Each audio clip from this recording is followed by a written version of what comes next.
జ్ఞానాంజనాశలాకయతిమిరోపశాంతయే శాంతపావనమచింత్య వైభవం తం నరం వపుషి కుంజరం ముఖే మన్మహే కిమపి తుందిలం మహః. శరణం కరవాణి శర్మదం తే చరణం వాణి చరాచరోపజీవ్యం కరుణామసృణైః కటాక్షపాతైః కురు మాం అంబకృతార్థ సార్థవాహం. శారదా శారదాంభోజవదనా వదనాంబుజే సర్వదా సర్వదాస్మాకం సన్నిధిః సన్నిధిం క్రియాత్. విమలపటీ కమలకుటీ పుస్తకరుద్రాక్ష శస్తహస్తపుటీ కామాక్షి పక్ష్మలాక్షి కలిత విపంచీ విభాసి వైరంచీ. వాగర్థావివ సంపృక్తౌ వాగర్థ ప్రతిపత్తయే జగతః పితరౌ వందే పార్వతీ పరమేశ్వరౌ. గురవే సర్వలోకానాం భిషజే భవరోగిణాం నిధయే సర్వవిద్యానాం దక్షిణామూర్తయే నమః. నారాయణ సమారంభాం వ్యాసశంకరమధ్యమాం అస్మదాచార్యపర్యంతాం వందే గురుపరంపరాం. నారాయణం నమస్కృత్య నరం చైవ నరోత్తమం దేవీం సరస్వతీం వ్యాసం తతో జయముదీరయేత్. యజ్ఞేశ అచ్యుత గోవింద మాధవ అనంత కేశవ కృష్ణ విష్ణో హృషీకేశ వాసుదేవ నమోస్తుతే.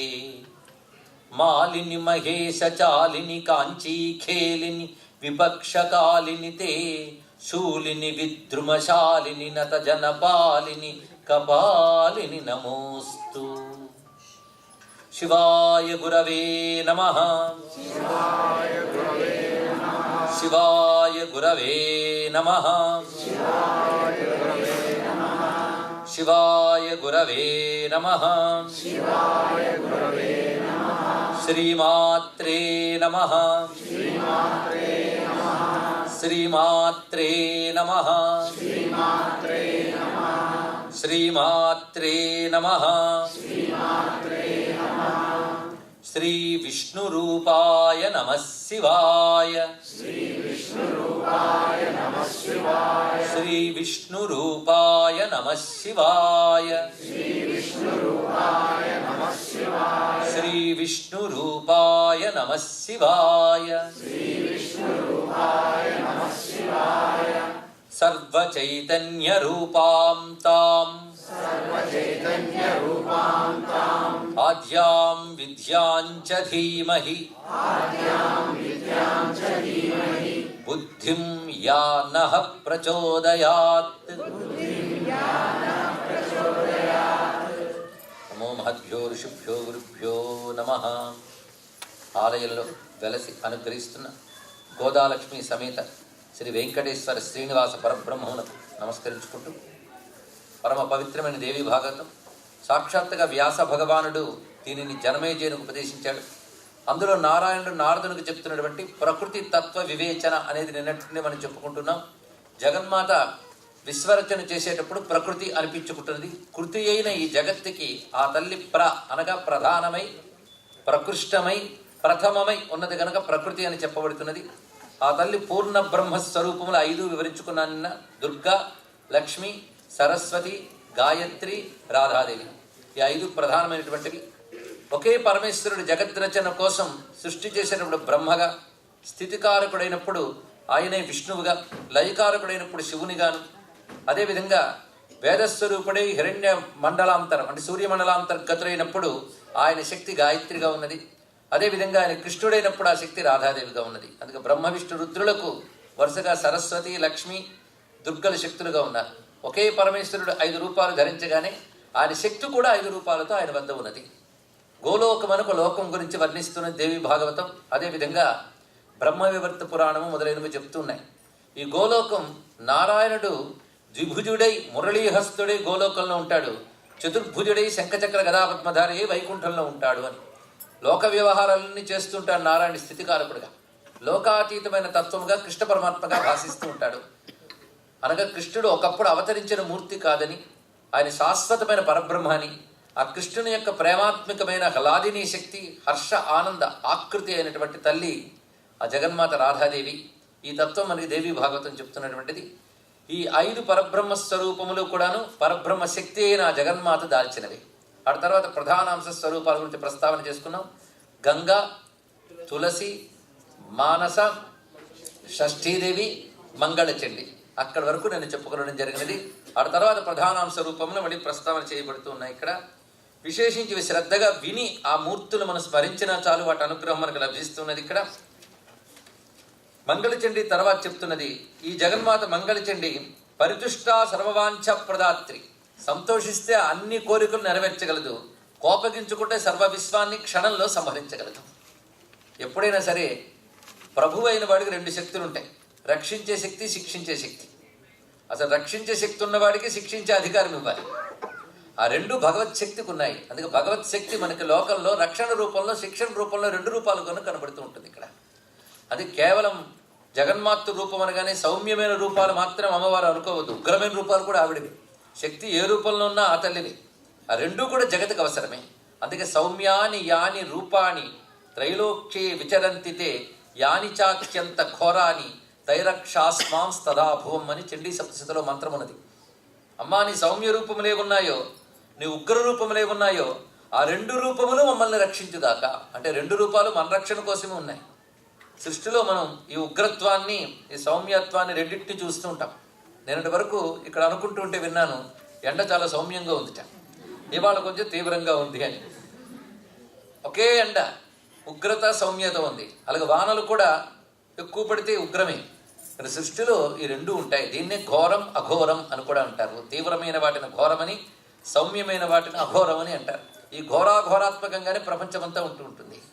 ఈ 2 ఒకే శక్తి యొక్క రూపములు. ఎందుకంటే ఏడిపించాలన్న శక్తి ఉండాలి, ఆనందింపజేయాలన్న శక్తి ఉండాలి. శక్తి లేనిది ఏదీ లేదు.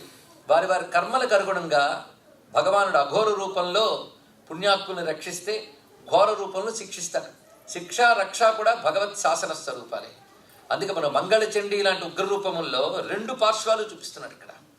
ఆ సౌమ్యమైనటువంటి రక్షణ స్వభావము, అదేవిధంగా తీవ్రమైన శిక్షణ స్వభావం కూడా వివరించడం జరుగుతున్నది. అందుకే భగవతత్వాన్ని 2 రూపాలుగా చూడటం అనేది భారతీయ సంస్కృతి యొక్క గొప్పతనం. అది ఇక్కడ మంగళచండీ రూప స్మరణలో మనకు కనబడుతున్నది. ఆ తర్వాత ప్రధానాంశ స్వరూప 6వది సా కాళీ కమలలోచన, కాళీదేవి అని చెప్పబడుతున్నది. మహాకాళి గురించి మనం మొన్నటి రోజు చెప్పుకున్నాం, గుర్తున్నది కదా. ఆవిడ సృష్టి ఆది ఉన్న శక్తి. ఆ మహాకాళి వేరు, ఈ కాళీ వేరు. ఆ మహాకాళి సంపూర్ణమైన పరాశక్తి స్వరూపం. ఇప్పుడు చెప్తున్నది ప్రధాన అంశరూపిణి అయిన కాళి. ఈ కాళి ఎలా ఉద్భవించిందో చెప్తున్నారు. దుర్గా లలాట సంభూత రణీ శుంభ నిశుంభయో దుర్గా అర్ధాంశ స్వరూపాస గుణేన తేజస సమ. శుంభ నిశుంభలతో అమ్మవారు యుద్ధం చేస్తున్నప్పుడు ఆ తల్లి కనుబొమ్మల ముడిలోంచి పుట్టిన శక్తి పేరు కాళి. అంటే మహాకాళి అమ్మవారు అనుకుంటే, ఆ మహాకాళి స్వరూపమైనటువంటి జగన్మాత యొక్క ప్రకృతి యొక్క లలాట సంభూత అంటే నుదుటి నుంచి ఉద్భవించింది, కనుబొమ్మల ముడిలోంచి ఉద్భవించింది ఈ తల్లి. ముఖ్యంగా చండముండాది రాక్షసులు విజృంభణకు వచ్చినప్పుడు ఆ తల్లి భృకుటి ముడివేసి చూసిందిట. కనుబొమ్మల ముడివేయగానే అందులోంచి ఒక శక్తి ఉత్పన్నమైంది. కనుబొమ్మల ముడి అంటే ఆజ్ఞాశక్తి అని అర్థం. ఇక్కడ అమ్మవారి ఆజ్ఞాశక్తే కాలరూపంగా శాసిస్తుంది ప్రపంచాన్ని. అందుకే కాలం కాళి అని చెప్పబడుతున్నది. ఇక్కడ కాలస్వరూపమే కాళి. ఈ కాళీ తత్వాన్ని మనం మొదటి రోజున ప్రస్తావన చేసుకున్నాం. ఇవాళ కూడా ఆ తల్లి మనల్ని అనుగ్రహిస్తున్నది. ఇక్కడ అయితే అంశరూపంలో వచ్చిన శక్తికి ఏం తక్కువ లేదండి. జ్వలిస్తున్న నిప్పులో రవ్వ తీసుకున్నా చాలు, మళ్ళీ అంత నిప్పుని పుట్టించగల శక్తి ఉంటుంది. కనుక ప్రధానాంశ స్వరూపములు కూడా ఉపాస్య రూపములు ఇవన్నీ కూడా. అందుకు కాళీ అనబడుతున్నటువంటి ఈ తత్వం, కాళీ తత్వం చాలా విస్తారమైనది. దశమహావిద్యల్లో కాళీ తంత్రం ప్రథమమైనది. కాళీ ఉపాసన చాలా దివ్యమైన అంశం. ఇక్కడ కాళీలో అనేక రకాల రూపభేదాలు, మంత్రభేదాలు ఉన్నాయి. మహాకాళి, భద్రకాళి, శ్యామాకాళి, శ్మశానకాళి, దక్షిణకాళి అని చెప్పబడుతూ కాళీతత్వం చాలా చాలా విశేషంగా ఉన్నది. అదొక తాత్వికమైన దృష్టితో చూస్తే దాని అద్భుతం మనకు తెలుస్తుంది. ఆ సమయంలో మన రామకృష్ణ పరమహంసను ఒక్కసారి స్మరించుకోవాలి. కాళీ భక్తుడు ఆయన. ఆయన అమ్మవారి రూపాన్ని వర్ణిస్తూ చెప్పిన అంశాలు మనం మొదటి రోజు చెప్పుకున్నాడు మొన్ననే. ఇంకొక కోణం ఆయన చెప్పింది ఇవాళ కొత్తగా తెలుసుకుందాం. కాళీ రూపాలు 10 చేతులతో ఉన్న కాళీ ఉన్నది, 4 చేతులతో ఉన్న కాళీ ఉంది. రామకృష్ణ పరమహంస ఉపాసించింది దక్షిణ కాళి. ఈ దక్షిణ కాళి ఒక విధంగా దక్షిణామూర్తి తత్వం లాంటిది. ఇక్కడ అదొక జ్ఞానస్వరూపమైనటువంటి తత్వం. అందులో ఆ తల్లి కుడి చేతితో అభయహస్తం వరదహస్తం పట్టుకుంటుంది, 2 కుడి చేతులు. ఎడమ చేతుల్లో ఒక చేతిలో ఖడ్గం, మరొక చేతిలో తెగిన శిరస్సు పట్టుకుంటుంది. దానికి రామకృష్ణ పరమహంస గొప్ప మాట చెప్పారు. ఆవిడ ఎడం చేత్తో దుష్టుల్ని శిక్షిస్తుంది, కుడి చేత్తో శిష్టుల్ని రక్షిస్తుంది, అభయమిస్తుంది అని. ఇక్కడ కనుక శిక్షణ రక్షణ రూపమైనటువంటి శక్తి ఆ జగన్మాత. అందుకు మనం ఏం చేసినా కాలం గమనించుకుంటుంది. మనం మర్చిపోయినా కాలం రికార్డ్ చేస్తుంది. మనం మర్చిపోయి ఒక విత్తనం నేల మీద పడేసిన కాలం మీద అది మొలకై మొక్కై ఎలా వస్తుందో మనం చేసిన కర్మలు కూడా ఫలాల రూపంలో వస్తాయి. ఆ కాలమే మనం చేసిన కర్మలకి తగిన ఫలాలు ఇస్తుంటుంది. సత్కర్మలకి సత్ఫలాలు ఇస్తే దుష్కర్మలకి దుఃఖరూప ఫలాలు ఇస్తుంది. ఆ 2 కూడా కాలం ఇస్తున్నదే. అందుకే రెండింటిని ఇచ్చేదని చెప్పడానికే 2 రకాల చేతులు ఉన్నాయి. ఇలా ఒక రూపాన్ని మనం చూసినప్పుడు తత్వభావన చేయగలిగితే అప్పుడు నిజమైన ఉపాసన అవుతుంది. ఊరికనే దండం పెట్టుకొచ్చేస్తే కాదండి. ఇక్కడ దాని యొక్క స్వరూపాన్ని భావన చేయాలి. అదే ధ్యానం అంటే. స్వరూప భావన చేయగలగాలి. అప్పుడు ఆ దేవతా తత్వం మనకు అర్థమవుతుంది. అది అర్థమైతే అనుగ్రహం దొరికినట్టే మనకి. అలా కాళీ గురించి ప్రధానంగా చెప్తూ, ఈ తల్లి దుర్గా లలాటం నుంచి పుట్టినప్పటికీ దుర్గాదేవుల అర్ధాంశ అని చెప్పాలి. అంటే సగం శక్తి. కానీ గుణేన తేజస సమా, గుణములో కానీ తేజస్సుతో కానీ దుర్గాదేవితో సమానము. దుర్గాదేవి పూర్ణ బ్రహ్మస్వరూపుడు అని చెప్పుకున్నాం కదా. ఆవిడలో అర్ధాంశ ఈవిడ. కోటి సూర్య సమాధిష్ట పుష్ట జాజ్వల్య విగ్రహ. చూడ్డానికి నీలకాంతులతో కనబడుతున్న ఈ తల్లి నుంచి వెదజల్లబడుతున్న కాంతులు మాత్రము కోటి సూర్యులతో సమానమైన తేజస్సు ఈ తల్లి నుంచి వెదజల్లబడుతూ ఉంటుంది. ప్రధాన సర్వశక్తినాం బలా బలవతి పర. ఈ తల్లి బలస్వరూపిణి అని చెప్పబడుతున్నది. బలవంతుల్లో బలమునకు ఈవిడ అధిష్టాన దేవత. అది బలశక్తి కాళి. ఎందుకంటే కాలం కంటే బలవత్తరమైనది ఏది లేదే. అంత బలవత్తరమైన శక్తి.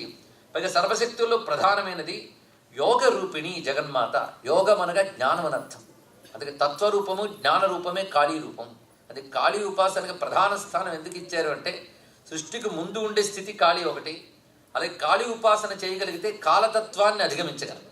ఇది ఒక రహస్యమైన అంశం. ఎందుకంటే కాలానికి లొంగితే జీవుడు, కాలాన్ని దాటితే ఈశ్వరుడు. ఎందుకంటే సృష్టిలో ప్రతివాడికి కాలం ఉంది. ఎంతవరకు? ఇది పెద్ద ప్రశ్న. మనకంటే దేవతలకు కొంచెం టైం ఎక్కువ, కానీ వాళ్ళకో టైం వస్తుంది వెళ్ళిపోవడానికి. ఆ దేవతల కంటే గొప్పవాడు బ్రహ్మగారు. ఆయనకు 100 కల్పాలు అయితే వెళ్ళిపోవలసిన వాడే. కనుక కాలానికి ప్రకృతికి బద్ధులై దానికి లొంగి ఉండేవాడిని జీవులు అంటారు. కాలాన్ని ప్రకృతిని జీవుల్ని లొంగ తీసుకునేవాడిని ఈశ్వరుడు అంటారు. ఇక్కడ అది కాలానికి అతీతమైన ఆ తత్వాన్ని మనం పొందగలగాలి అంటే ఈశ్వర తత్వాన్ని, కాలాన్ని ఉపాసన చేయగలగాలి. ఆ కాలతత్వం ఇందులో చెప్పబడుతున్నది. ఈ తల్లి సంహర్తుం సర్వబ్రహ్మాండం శక్త నిశ్వాసమాత్రత. తన నిట్టూర్పుతో ప్రపంచాన్నే సంహరించగలిగినటువంటి తల్లి. అసురుల్ని శిక్షించిన ఈ తల్లి ధర్మ అర్థ కామ మోక్షములు 4 ఇవ్వడానికి సమర్థురాలు. అంటే చతుర్విధ పురుషార్థాలు ఈ తల్లి అనుగ్రహం వల్ల లభిస్తాయని ఇప్పటి వరకు 6వ శక్తిని చెప్పారు. 7వ శక్తి గురించి వివరణ. ఇది కూడా మనం ఎప్పుడు చూస్తున్న తల్లే. ఎలాగైతే గంగా తులసి కనబడుతూ ఉన్న అమ్మవారి ప్రధానాంశం. అవి దేవతలను తెలిసి ఆరాధించేమా వాటి ఫలితమే గొప్పగా ఉంటుంది. అందుకే భారతీయ సంస్కృతిలో గంగని పూజించడం ఒక దైనందిన భాగంగా ఉన్నది. మన ఇళ్లల్లో కూడా గంగా కలశం పెట్టుకొని పూజించడం గుర్తుండి ఉంటుంది. మీ అమ్మలో అమ్మమ్మలో నాన్నమ్మలో పూజించిన వైనం మీరు చేస్తున్నారని అనుకుందాం. అదేవిధంగా తులసి ఇప్పటికీ ఇక్కడ కూడాను వీలైనంత వరకు తులసిని పూజిస్తున్న వారిని నేను చాలా మందిని చూశాను. ఇవి 2 ప్రత్యక్షమైన అమ్మవారి ప్రధానాంశ రూపం మన కోసం కనబడుతున్నాం ఇక్కడ. ఎందుకంటే ఇవి భగవద్ రూపములే. మనం భగవంతుడు కనబడితే నమ్ముతాం అంటాం, కానీ కనబడుతున్న భగవద్ రూపాలను తెలుసుకోలేకపోతున్నాం. ఇవి కూడా భగవద్ విభూతితో కూడినటువంటివి కనుక ప్రధానాంశ రూపములు. అలాంటి ఒక ప్రధానాంశ రూపాన్ని ఇప్పుడు 7వ రూపంగా చూపిస్తున్నారు. ఈ తల్లిని ఎలా ఆరాధించాలో కూడా ప్రత్యేకంగా ఒక అధ్యాయంలో వివరంగా చెప్పారు. అదంతా ఇక్కడ మనం తెచ్చుకుని క్లుప్తంగా తెలుసుకుందాం. ఎందుకంటే కనబడుతున్న తల్లిని ఎలా విడిచిపెడతామండి? ఆ తల్లి ఎవరంటే ప్రధానాంశ స్వరూపాసా ప్రకృతిశ్చ వసుంధర. అంటే భూదేవి. భూదేవి అమ్మవారి యొక్క ప్రధానాంశ రూపము. అందుకే మనం అమ్మవారి అష్టోత్తర శతనామాల్లో కూడా లక్ష్మీదేవి నామాల్లో వసుంధరాం ఉదారాంగి హరిణీం హేమమాలినీం అని చదువుకుంటున్నాం కదా. వసుంధర భూదేవి అమ్మవారి యొక్క స్వరూపం. అసలు భూమికి ఎన్ని పేర్లు ఉన్నాయో పరిశీలించండి. ఎప్పుడైనా కొంచెం ఆలోచించడానికి తీరిక దొరికితే మన హిందూ మతంలో ఒక్కొక్క దానికి ఎన్ని పేర్లు పెట్టారు అని ఒక్కసారి ఆలోచించి మీకు గుర్తున్నవి రాయండి. పుస్తకాలను రిఫర్ చేసి రాయద్దు, కష్టపడకండి. అవి రాసుకుంటేనే ఆ దేవతకి సంబంధించిన జ్ఞానం ఆ పేర్లలో పెట్టేశారు మనవాళ్ళు. అలాగే వసుంధర, పృథివీ, భూమి, ఇంకా మీరు చెప్పగలరు, ధరణి, అచల, విపుల, అనంత, ఇన్ని పేర్లు ఉన్నాయండి భూదేవికి.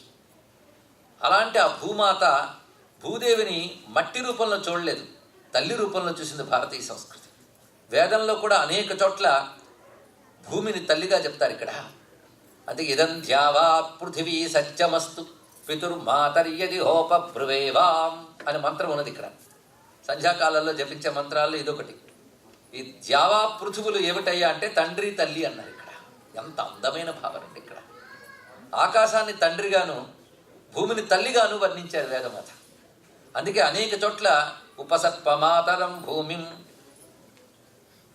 వయం పుత్రాహ పృథివ్యాం, మేము భూమికి పుత్రులము అని చెప్పారు. ఇక్కడ భూమిని అమ్మగా చూశారు.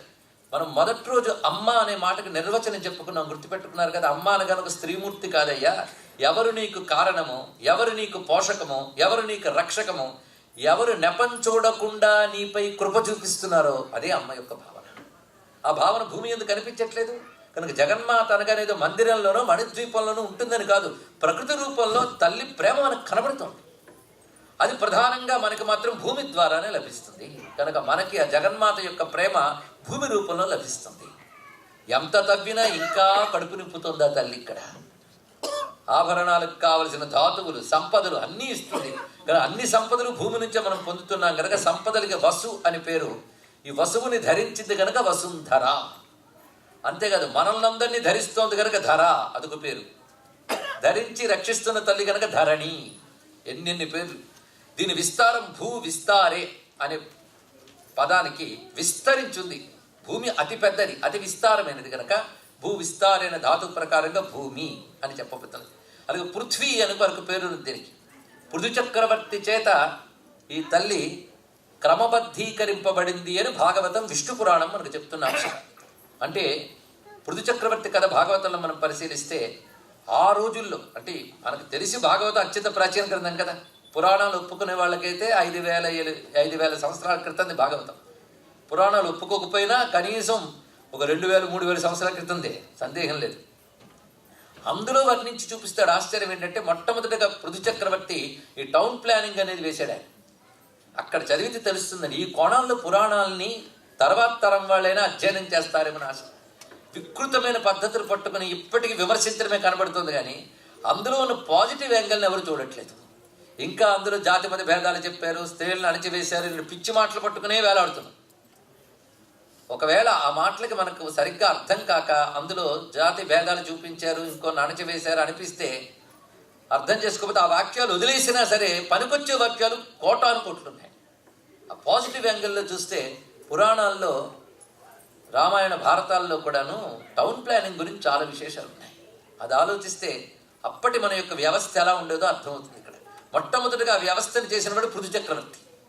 భూమి యందు జనపదాలు ఏర్పరిచి పట్టణాలు, నగరాలు, గ్రామాలు, ఈ మాటలు మన పురాణాల్లోనే వినబడుతున్నాయి. మరి ఎంత నాగరికత ఉంటుందో ఆలోచించండి. అలాంటి దేశం మీదకి దాడికి వచ్చినటువంటి వారు ఈ దేశానికి నాగరికత లేదు, సంస్కృతి లేదు, మేమొస్తే వచ్చింది అని వాళ్ళు చెప్తే మనం నమ్మేసి అజ్ఞానంలో 100 ఏళ్ళు బ్రతికాం. ఇప్పటికీ అదే అజ్ఞానంలో చాలామంది ఉంటున్నాం. ఎప్పటికైనా కళ్ళు తెరుచుకోవాలి అని ఆశతో ఈ మాట చెప్తున్నాం. ఇక్కడ మనదైన సంస్కృతిలో పృథు చక్రవర్తి భూమిని ఎలా విస్తరింపజేసాడో వర్ణించారు. కనుక పృథు చక్రవర్తి చేత విస్తరింపబడింది కనుక పృథ్వీ అనే పేరు కూడా వచ్చింది. ఇక్కడ అసలు పృథు అనే మాటకే పెద్దది, విశాలమైనది అని అర్థం. కనుక పృథ్వీ అంటే అతి విశాలమైనది అనే భావం కూడా తీసుకోవచ్చు ఇక్కడ. అలాంటి ఈ భూమిని తల్లిగా చెప్పడం అనేది భారతీయ సంస్కృతిలో ఉన్న గొప్ప అంశం. అది పొద్దున్న లేచిన వెంటనే అడుగు కిందకి పెట్టబోతూ భూమికి దండం పెడతారు. తెలుసా? మాకు తెలియదండి. కానీ భూమిని కూడా అమ్మగా చూడడం వెనకాల ఉన్న సంస్కారానికి మనం నమస్కారం చేయాలని ఇక్కడ. అది మూఢ విశ్వాసమో భక్తో పక్కకు తోద్దాం. ముందు సంస్కారం అని మనం గౌరవించద్దు. అరే మనకి దేని వల్ల లాభం పొందుతున్నామో దాన్ని భగవంతుడిగా చూడడం అనేటటువంటిది నాగరికత బాగా ఎదిగిన మానవ జాతికి మాత్రమే సాధ్యమవుతుంది. ఆ జాతి పేరు భారత జాతి. నాగరికంగా ఎప్పుడూ ఎదిగింది ఇక్కడ. అందుకే ఆ సున్నితమైన భావానికి నమస్కారం చేయాలి. సముద్ర వసనే దేవి పర్వతస్థన మండలే విష్ణుపత్ని నమస్తుభ్యం పాదస్పర్శం క్షమస్వమే. ఓ తల్లి, పాదం వేస్తున్నాను, క్షమించమ్మా. అరే, భూమిని జడ పదార్థంగా చూడకుండా ఒక చైతన్య స్వరూపిన అమ్మగా దర్శిస్తున్నారే, ఆ భావానికి అంత నమస్కరించాలి. ఎందుకంటే కన్న తల్లైనా 9 నెలలు మోసి వదిలేస్తుంది, బయట పెడుతుంది, మరేం చేస్తుంది? కానీ నువ్వు కడుపులో ఉన్నప్పుడు నీ కన్న తల్లితో పాటు నిన్ను మోసింది భూదేవి. తర్వాత నువ్వు మరణించాక నిన్ను తనలో కలుపుకుంటుంది. అంతవరకు నిన్ను పెంచి పోషిస్తున్నది అసలు తల్లి భూదేవి. ఒక్కసారి ఆ మాతృభావన కానీ భూమి మీద చూపించగలిగితే భూమి జడ పదార్థం కాదు, జగన్మాతగా నిన్ను తప్పకుండా కాపాడుతుంది. ఎక్కడికి వెళ్ళినా భూమి మీద ఉండాలిగా మనం. భారతదేశం వదిలినా అమెరికా వచ్చినా ఒక ఆయన అన్నాడు, ఏమంటే అమెరికాలో పూజలు పురస్కారాలు చేయకూడదా? పంచభూతాలు ఎక్కడుంటాయి అక్కడ చేసుకోవచ్చు నాయన అని చెప్పుకున్నాడు. ఈశ్వరుడు లేదు ఎక్కడ, విశ్వవ్యాపకుడు విశ్వరూపుడు కనుక అలాంటి పిచ్చి పిచ్చి భావాలు పెట్టుకోకపోతే హాయిగా చేయొచ్చు సాధన. సూర్య భగవానుడు కనబడుతున్నాడు, గాలి వీస్తోంది, భూమి అన్నం పెడుతోంది, పరమేశ్వరుడు రూపాలే గావి. ఆయనకు దూరంగా ఉన్నామా? ఎక్కడికి పారిపోతాం? కనుక భూమాతని ఎక్కడికి వెళ్ళినా అమ్మగా చూడడం నేర్చుకోగలగాలి. ఆ దేశంలో సాధ్యమవుతుంది, కానీ ఈ దేశంలో భూమాతకు పూజించలేమండి, చేయలేము. ఈ దేశంలో భూమి లేదు, దండం పెట్టుకోవడానికి ఏ దేశం అయితే ఏమైందండి ఇక్కడ. మనం భూమికి దండం పెట్టుకుంటాం, ఆకాశానికి దండం పెట్టుకుంటాం. ఇది తెలియక మూర్ఖులు అంటారు. హిందువులు సూర్యుని దేవుడిగా దండం పెడతారు, ప్రకృతిని దేవుడిగా దండం పెడతారు, అంతే. అది గర్వించదగ్గ అంశం అండి, సిగ్గుపడాల్సిన అవసరం లేదు. నీకు కనబడే దైవం ప్రకృతే. ప్రకృతిని దైవంగా చూడలేనివాడు అసలు దైవాన్ని ఎప్పుడు తెలుసుకోలేదు. అంటే అసలు దైవం ఉంటుందన్నమాట. అంటే ప్రకృతికి అతీతమైన పరమేశ్వరుడు అసలు దైవం. అసలు దైవం ప్రకృతి రూపంలో నీకు ప్రత్యక్షమవుతున్నాడు ఇక్కడ. అలాంటి ఆ ప్రకృతి రూపంలో ప్రధానంగా మనకు తెలిసి భూదేవి. ఎందుకంటే తల్లి తండ్రి నుంచి తేజస్సును పొంది సంతాన రూపంలో రూపకల్పన చేసి మనకి ఇస్తాం. అలాగే తండ్రి తెచ్చినటువంటి పదార్థాలు వండి పెట్టేది కూడా తల్లే.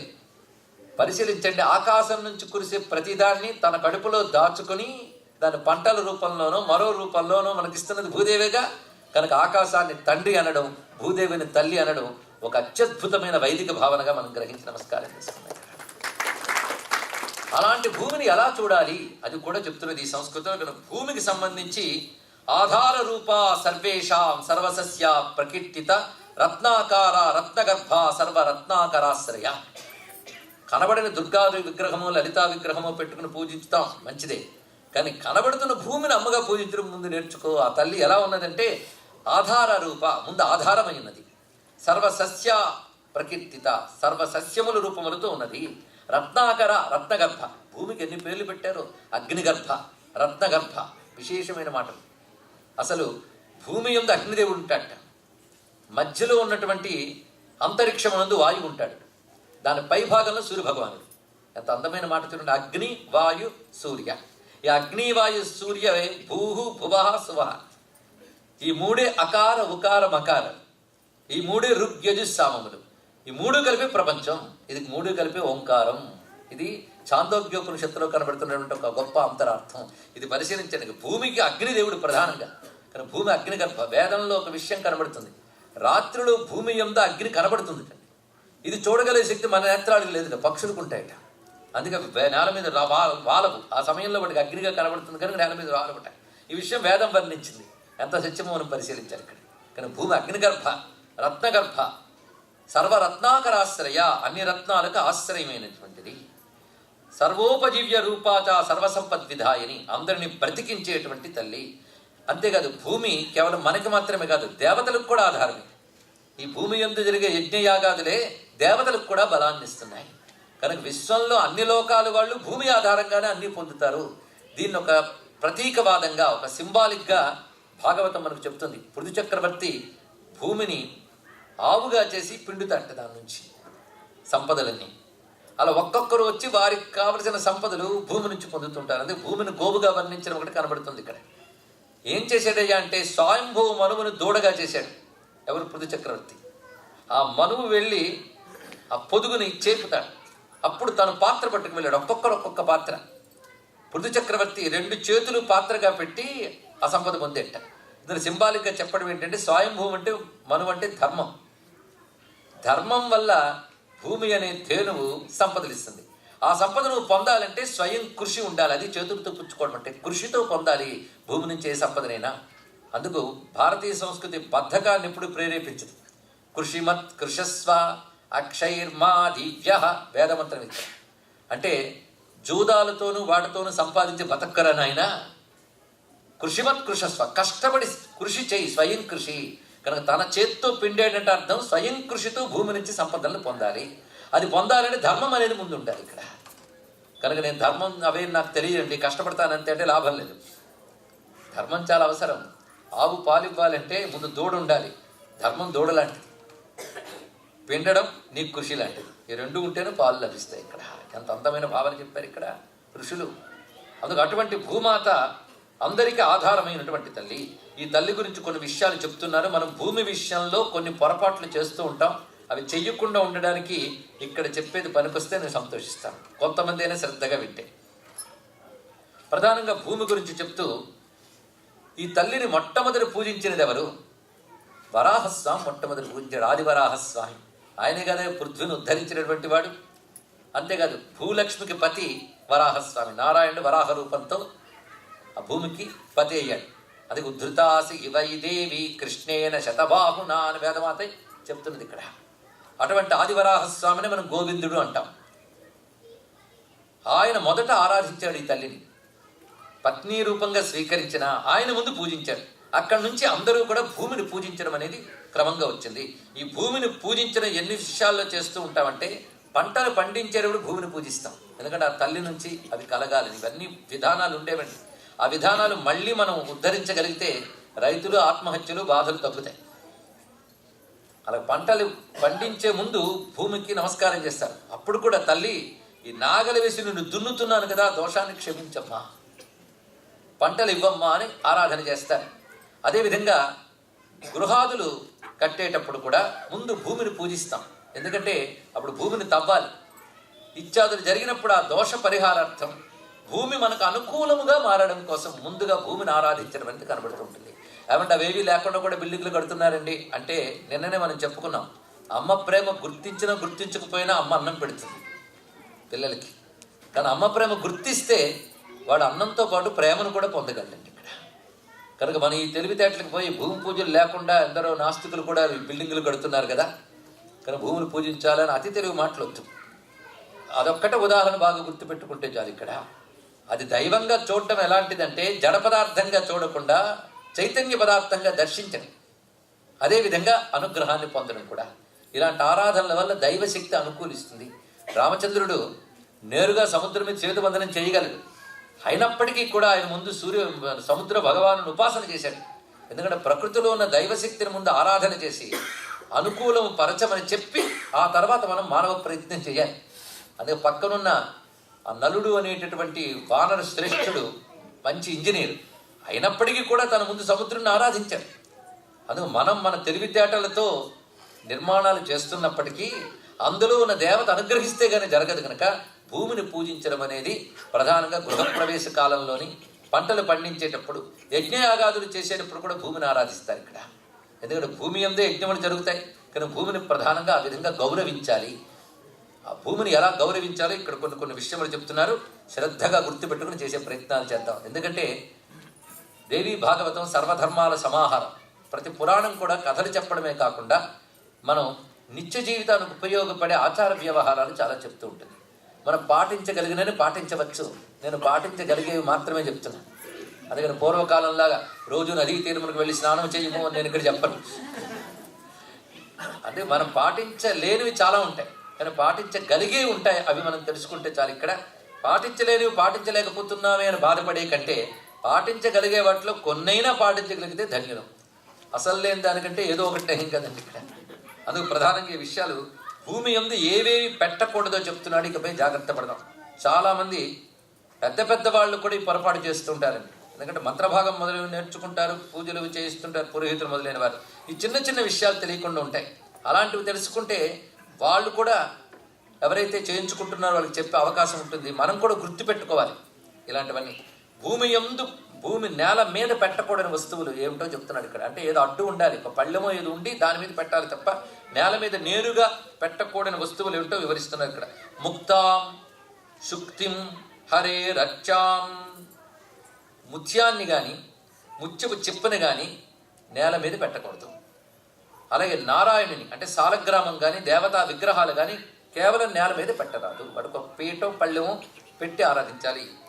అదేవిధంగా శివలింగం శివాం తథా, శివలింగాన్ని కానీ అమ్మవారి మూర్తుల్ని కానీ నేలపై పెట్టకూడదు. శంఖం, దీపం, ఇది కూడా తెలుసుకోవాలి. దీపం ఒట్టి నేల మీద వెలిగించకూడదు, కిందనేదో పాత్రాధారం ఉండాలి. శంఖము కూడా అంతే, నేల మీద ఉండకూడదు. గంట, గంట కూడా నేల మీద పెట్టరాదండి. కొందరు తమలపాకు పెడుతుంటారు, అది మహాపాపం. తమలపాకు బరువు నేల భరించలేదుట. ఏమిటో ఆశ్చర్యం మనకి ఇవన్నీ. శాస్త్రం ఏం చూసి చెప్పింది, ఎందుకు వైట్ అంటే అర్థం కావు. ముందు చేయడమే మంచిది. అన్నిటికీ వైలు వాట్లు దొరకవండి, చేస్తూ వెళ్ళాలి.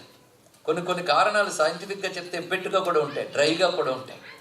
పెద్దవాడు చెప్పారని చేయడం చాలా మంచిది. అది మూఢనమ్మకం కాదు. శాస్త్రం ఎప్పుడు మూఢనమ్మకం చెప్పదు. నీకు తోచింది నమ్మితే మూఢనమ్మకం, శాస్త్రం చెప్పింది నమ్మితే శ్రద్ధ అంటారు. శ్రద్ధ అనగా శాస్త్రము చెప్పింది విశ్వసించుట. శ్రద్ధ అనే మాటకు అది అర్థం. శాస్త్రం చెప్పింది గురువు చెప్పాడు, మరి సందేహం లేకుండా చేయగలగాలి. ఆ సందేహం లేకుండా గట్టిగా వేసే అడుగు పేరు శ్రద్ధ. సందేహంతో అడుగు వేస్తే ఎంత చక్కని నేల మీదనే జారి పడతాం. బ్రతుకులు కూడా అడుగు గట్టిగా పడాలి, డౌట్తో వేయకూడదండి, కాలు జరిగిపోతుంది. అని చెప్పాడు కానీ నిజంగా జరుగుతుందా అని గురువుని శక్తిస్తే జరుగుతుంది. అది శ్రద్ధావాల్ లభతే జ్ఞానం తత్పర సంయతేంద్రియ అన్నాడు పరమాత్మ. శ్రద్ధ ఉన్నవాడికి జ్ఞానం వస్తుంది అన్నాడు. అంతేకాదు, అలా చెప్తే మనకు అర్థం కాదని ఇంకో మాట అన్నాడు, అశ్రద్ధ ఉన్నవాడు నాశనం అయిపోతాడు.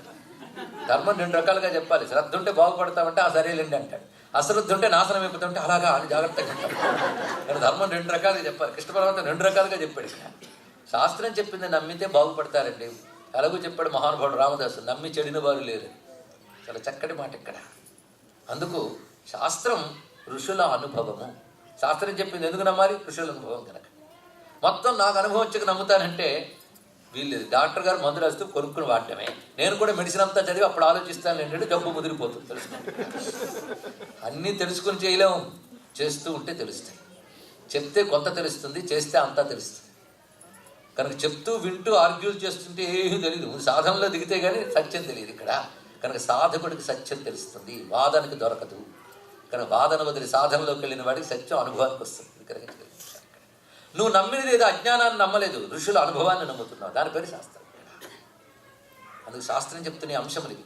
తమలపాకు ఒకటి, అదేవిధంగా శ్రోత్రియుడు, బ్రాహ్మణుడు వీళ్ళు కటిక నేల మీద కూర్చుంటే ఆ బరువు భరించలేదు చెప్తారు ఇక్కడ. ఎందుకంటే వాడి వేదము, అనుష్ఠానం, తపస్సు ఉంటుంది కనుక దానికి ఆధారం ఉండాలి. ఒక్కొక్క దానికి ఒక్కొక్క పద్ధతి చెప్పారు ఇక్కడ. అందుకు ఒక ఆసనం మీద కూర్చొని అలాగే తపస్సు చేసినా జపం చేసినా ఆసనం ఉండాలి. ఇవన్నీ విశేషమైన అంశం గుర్తుపెట్టుకోవాలి. తమలపాకు నేల మీద పెట్టరాదు. కనుక తమలపాకు మీద గంట పెడతాం, తమలపాకు మీద దీపం పెడతాం కూడా తప్పే. కానీ వాటికంటూ పళ్ళెమో ఏది పెట్టుకోవాలి. అలాగే రత్నాలు ఏవైనా, మాణిక్యం, హీరకం తథా, కెంపు కానీ వజ్రం కానీ ఇలాంటి రత్నములు ఏవైనా, అలాగే యజ్ఞసూత్రం, యజ్ఞోపవీతం, పుష్పం గురించి తెలుసుకోవాలంటే నేల మీద పువ్వు వేయకూడదు భగవంతుడికి. బాగా గుర్తుపెట్టుకోవాలి. పువ్వుల గురించి చాలా శాస్త్రాలు చెప్పారండి. అందులో ఉన్న సుకుమారమైనది ఏమిటి అనేది మనకు తెలియదు, దేవతలకు తెలుస్తుంది. మన మిషన్లకు కూడా దొరకదు. అందులో ఉన్న దివ్యశక్తులు దేవతలకు మాత్రమే అర్థమవుతాయి. కనుక దేవతలకి ఎలా ఇవ్వాలనే జ్ఞానం ఋషులకు తెలుస్తుంది, మనకేం తెలుస్తుంది? కనుక దేవతల దృష్టి వేరు, దేవతల స్వరూపం వేరు. అది పుష్పాలను నేల మీద పెట్టరాదు, పుస్తకాన్ని నేల మీద పెట్టరాదు, తులసీ దళాన్ని నేల మీద పెట్టరాదు, జపమాలని, పూలమాలని, కర్పూరాన్ని, బంగారాన్ని నేల మీద పెట్టరాదు. అదేవిధంగా గోరోజనం, చందనం, సాలగ్రామ జలం, సాలగ్రామానికి అభిషేకం చేసిన, శివలింగానికి అభిషేకం చేసిన జలం నేల మీద పడకూడదని. అందుకే తీర్థం పుచ్చుకునేటప్పుడు కూడా చాలా జాగ్రత్తగా పుచ్చుకోవాలి. మనకు సూక్ష్మ దృష్టి లేదు, కానీ అది ఉంటే తీర్థాన్ని చూడగలిగితే మహా తేజస్సుతో కనబడుతుంది.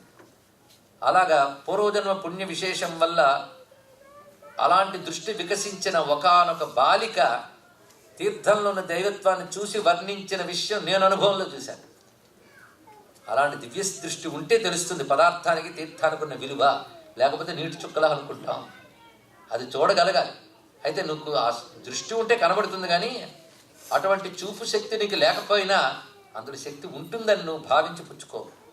అందుకే తీర్థం పుచ్చుకునేటప్పుడు కూడా ఒంటి చేత్తో పుచ్చుకోరాదు, చేతి కింద చెయ్యి పెట్టడము. అసలు ఇంకా చెప్పారు, పై వస్త్రాన్ని 4గా మడత పెట్టి దానిపై అది ఎడం చేతిలో పెట్టుకున్న వస్త్రాన్ని దానిపై కుడి చెయ్యి పెట్టి తీర్థం పుచ్చుకోవాలట. తీర్థం ఒక్క చుక్క కింద పడ్డా పుచ్చుకుంటే వచ్చిన పుణ్యం కంటే 8 రెట్ల పాపం వస్తుందని చెప్పారు. తీర్థాన్ని అలా చూడాలండి. లేకపోతే ఏదో నీరైతే అలాగో పుచ్చుకోవచ్చు. దాని పేరు తీర్థం. ఆయన ముందు వేసే వరకు నీరు, వేసిన తర్వాత తీర్థం. కానీ సారగ్రామ జలాన్ని కానీ శివలింగాన్ని దేవతలను అభిషేకించిన తీర్థం కానీ నేల మీద పడకూడదు. ఏతన్ ఓఢుం అశక్తాహం, ఆ బరువును నేను భరించలేను అన్నది భూమాత. ఇది ప్రధానమైన అంశములు చెప్తూ ఈ భూమికి విశేషంగా ఒక శ్లోకాన్ని చెప్పారు ఇక్కడ. అంటే మనకు తెలియక భూమి పట్ల ఏదైనా అపరాధాలు చేస్తే కొంతమంది కాలితో భూమి మీద తడుతూ ఉంటారు, తాళాలు వేస్తూ. అది దోషం. ఆఖరికి నాట్యం చేసే ముందు కూడా పాదఘాతం క్షమస్వమే అంటారు మన సంప్రదాయంలో. అంటే భారతదేశంలో కళల్లో కూడా దైవత్వం ఉందండి. ఇక్కడ మిగిలిన దేశాల్లో తీర్థానికి తీర్థం, ప్రసాదానికి ప్రసాదం. మన దేశంలో ఆర్ట్స్, సైన్స్ అండ్ ఫిలాసఫీ 3 కలిసిపోతాయన్నాడు రామకృష్ణ పరమహంస. భారతీయ సంస్కృతుల గొప్పతనం ఇక్కడ. ప్రతి దానిలో దైవత్వం ఉంటుంది మనకి ఇక్కడ, ప్రతి శాస్త్రంలో. అది దీని యొక్క దివ్యత్వం. అంతేకాదు భూమికి సంబంధించిన మంత్రాల్లో శ్రీ వసుధాయై నమః ఈ మంత్ర జపం చేసుకోవచ్చు ఎవరైనా. ఇక్కడ ఒక శ్లోకం చెప్పడం జరుగుతోంది, శ్రద్ధగా వినండి. చాలు, గుర్తుపెట్టుకోకపోయినా పర్వాలేదు. మనందరం కలిసి భూమాతని ప్రార్థిస్తున్నామని భావంతో వినాలి. ఎందుకంటే మనం తెలుసో తెలియకో భూమి పట్ల ఏదైనా తప్పులు చేస్తే ఈ స్తోత్ర పఠన శ్రవణాల వల్ల పోతాయన్నాడు. ఇది వ్యాసుడు చెప్పేటప్పుడు ఏ వేద ప్రమాణంతో చెప్తున్నాడో కూడా చెప్పాడండి ఇక్కడ. దీన్ని బట్టి వేదానికి పురాణానికి ఉన్న లింక్ తెలుస్తుంది మనకి ఇక్కడ. నేను సగం చదివిన వాళ్ళు ఒక మాట అంటారు, వేదాలను నమ్మచ్చు కానీ పురాణాలు నమ్మకూడదండి, పుక్కిటి పురాణాలు. ఇలాంటివి మీరు చదువుంటారు. ఇలాంటి పాప బుద్ధులు ఈ మధ్యలో ఎక్కువయ్యి. కానీ పురాణానికి వేదానికి ఉన్న అనుబంధం తెలియాలి. అందుకే ఈయన అన్నాడు కాన్వశాఖోక్తమేవచ. వేదంలో కాన్వశాఖ, కణ్వ మహర్షి ద్వారా విస్తరింపబడిన వేద శాఖలో భూమికి సంబంధించిన కొన్ని విశేషాలు ఉన్నాయి. దాన్ని ఇక్కడ చెప్తున్నాను అన్నాడు. దాని సారం తీశాడు. ఎందుకంటే భూసూక్తమునకు సూక్తం ఉంది వేదముల యందు, అది మంత్రగర్భితంగా ఉంటుంది. ఇలా పృథ్వీకి సంబంధించిన చాలా సూక్తాలు ఉన్నాయి వేదాల్లో, అవి మంత్రాలు అవన్నీ కూడా. వాటి సారం ఈ శ్లోకాల్లో ఉంది. కనుక ఆ మంత్రాలు తెలియకపోయినా ఈ శ్లోకాలు శ్రద్ధగా చేసుకున్నా భూమి పట్ల మనకి తెలియవలసిన విషయాలు తెలుస్తాయి. ఒక్కసారి శ్రద్ధగా వినడానికి అందరు సిద్ధమే కదా. భక్తి శ్రద్ధలతో భూమాతను ప్రార్థిస్తున్నట్టుగా భావించి జయ జయే జలాధారే జలశీలే జలప్రదే యజ్ఞసూకర జాయే త్వం జయం దేహి జయావహే మంగళే మంగళాధారే మాంగళ్యే మంగళప్రదే మంగళార్థం మంగళేశే మంగళం దేహి మే భవే సర్వాధారే చ సర్వజ్ఞే సర్వశక్తి సమన్వితే సర్వకామప్రదే దేవి సర్వేష్టం దేహి మే భవే పుణ్యస్వరూపే పుణ్యానాం బీజరూపే సనాతని పుణ్యాశ్రయే పుణ్యవతాం ఆలయే పుణ్యదే భవే సర్వసస్యాలయే సర్వసస్యాఢ్యే సర్వసస్యదే సర్వసస్య హరే కాలే సర్వసస్యాత్మికే భవే భూమే భూమిప సర్వస్వే భూమిపాలపరాయణే భూమిపానాం సుఖకరే భూమిం దేహి చ భూమిదే. ఇదం స్తోత్రం మహాపుణ్యం ప్రాతరుత్థాయ పఠేత్ కోటి జన్మసు సభవేత్ బలవాన్ భూమిపేశ్వరః భూమిదాన కృతం పుణ్యం లభ్యతే పఠనాజ్జనై. స్తోత్ర ఫలశ్రుతి కూడా చెప్పారు ఇక్కడ. ఇందులో భూతత్వం అంతా చెప్పబడుతున్నది. ఇక్కడ భూసూక్తం అంతా శ్లోక రూపాల్లో రచింపజేశారు. ఒక సిద్ధ పురుషుడు ఈ మధ్యకాలంలో ఒక గొప్ప మాట చెప్పారండి. అమ్మవారిలో ఐక్యమయ్యారు గొప్ప సిద్ధ పురుషుడు భారతదేశంలో. ఆయన ఒక మాట చెప్పారు, వేద సూక్తములు ఫలించగలిగే కాలం పోయిందన్నారు. కొంచెం ఆలోచించవలసిన అంశం. వేదమంత్రం ఫలించాలంటే సదాచారం బాగా ఉండాలిట. ఆచారహీనం అపునంతి వేద. అటువంటి సదాచారానికి ఈ కాలంలో అవకాశాలు తక్కువైపోయాయి. ఎందుకంటే అనాచార దురాచారం ఒకప్పుడు మీ పెద్దలు పాటించడమే మర్చిపోయాం. అంటూ ఎంగిలి ముట్టు మైలు అని పోతున్నాయి. అటువంటిప్పుడు ఎక్కడ ఫలిస్తాయని వేదమంత్రములు? కనుక నేను రుద్రం చదువుతాను, ఇవి చేస్తాను, మంచిదే, ఫలించవని నేను అన్ను. కానీ ఫలించాల్సినంత ఫలించే శక్తి పోయింది. దానికి దిక్కేమిటయ్యా అంటే ఆ మహర్షి లాంటి ఆ మహాత్ముడు చెప్పిన మాట ఏంటంటే, పురాణాల్లో చెప్పిన శ్లోకాలన్నీ ఆ వేద సూక్తముల రూపములు కనుక వీటికి ఫలించే అవకాశం ఎక్కువ ఉన్నది కలియుగంలో. అందుకు చాలా శ్రద్ధ కలిగి ఇటువంటి పురాణోక్తములను బాగా ఫలిస్తాయి. అది విష్ణు సహస్రం, అది పురాణోక్తమే, అది ఫలిస్తుంది. వేదముతో సమానం శివ సహస్రం. అదేవిధంగా పురాణాల్లో చెప్పిన స్తోత్రాలు ఇవన్నీ వేదముల్లో చెప్పిన మహామంత్రాలకి ప్రత్యామ్నాయ రూపములు కనుక అవి మనం అందరూ, అది స్త్రీలు పురుషులు అందరూ చదువుకోవచ్చు. వేద సూక్త పారాయణ ఫలితాన్ని అందరూ పొందవచ్చు. ఇది ఒక సూచనగా చెప్పాం. గ్రహించగలిగిన యోగ్యులు దీన్ని అమలుపరుచుకోవచ్చు. ఇక్కడ మరి చండీ సప్తశతి ఎందుకంటే అంత మహిమాన్వితమైంది? వేదాల్లో అమ్మవారి గురించి చెప్పిన సూక్తములన్నీ చండీ సప్తశతి అనే గ్రంథంలో దేవీ మహాత్మ్యం అది వేరు, దేవి మహాత్మ్యం వేరు, దేవి భాగవతం వేరు. దేవి భాగవతం ఇప్పుడు చెప్పుకుంటున్నది. దేవి మహాత్మ్యం మార్కండేయ పురాణంలో చండీ సప్తశతి, అందులో ప్రతి శ్లోకం ఒక మంత్రమే. దాన్నే మనం చండీ హోమాలనే పేరుతో చేసేది ఆ దేవి మహాత్మ్యంలో శ్లోకాలే. చాలామందికి తెలుసు, కానీ నిన్ననే తెలిసింది చాలామందికి తెలియదని. అందుకు నేను చెప్పాల్సి వస్తుంది. ఇక్కడ దేవి మహాత్మ్యానికే చండీ సప్తశతి అని పేరు. అందులో కథలన్నీ మళ్ళీ వేరుగా ఉంటాయి. దేవి భాగవతం వేరు, చండీ సప్తశతి వేరు. దానికి దేవి మహాత్మ్యం అని పేరు శాస్త్రంలో. అందులో మంత్రములు హోమానికి వాడతారు, అది చండీ హోమం. దాంతో అత్యద్భుతమైన ఫలితాలు సాధించడం భారతదేశంలో మనం ఎప్పటికప్పుడు వింటూనే ఉన్నాం. దాన్ని చేస్తున్న వాళ్ళ ఫలితాల అనుభవాలు తెచ్చుకుంటూనే ఉన్నారు. అది చండీ సప్తశతి. అందులో విశేషమైన అంశములు అమ్మవారి సూక్తములు. అవి పురాణమే, కానీ వేదంతో సమానం అన్నీ కూడా. అందులోనే మనకు సర్వమంగళ మంగళ్యే శివే సర్వార్థ సాధికే ఇవన్నీ అందులో మంత్రాలు. యాదేవి సర్వభూతేషు ఇవన్నీ అందులో అత్యంత మహిమాన్వితమైనవి. అందులో ఏ ఒక్కటి చూసుకున్నా మనం తరించిపోతాం, అంత గొప్పవి అందులో చెప్పబడుతున్నాయి. కానీ పురాణోక్తమైనటువంటి శ్లోకాలకి ఎంత శక్తి ఉన్నదో చెప్పడం కోసం ఇక్కడ మనం స్మరించుకున్నాం. అందుకే మనకి పురాణాల్లో, భారతంలో, రామాయణంలో కూడా అనేక శ్లోకాలు ఉంటాయి. అవి మనం గ్రహించి పారాయణ చేయగలగాలి. అను వేదమునే ఆ రూపంలో దించాడు వ్యాస భగవానుడు. అది గ్రహించి ఇప్పుడు చెప్పుకున్న భూసూక్తం పఠన శ్రవణల వల్ల మనందరికీ కూడా భూమాత అనుగ్రహం లభించుగాక. ఎక్కడికి వెళ్ళినా భూమి మీదే గనక ఆవిడ జగన్మాత నమస్కరిస్తే మన ఎక్కడి నుంచే భూమాత రక్షిస్తుంది. ఏమన్నది ఇక్కడ?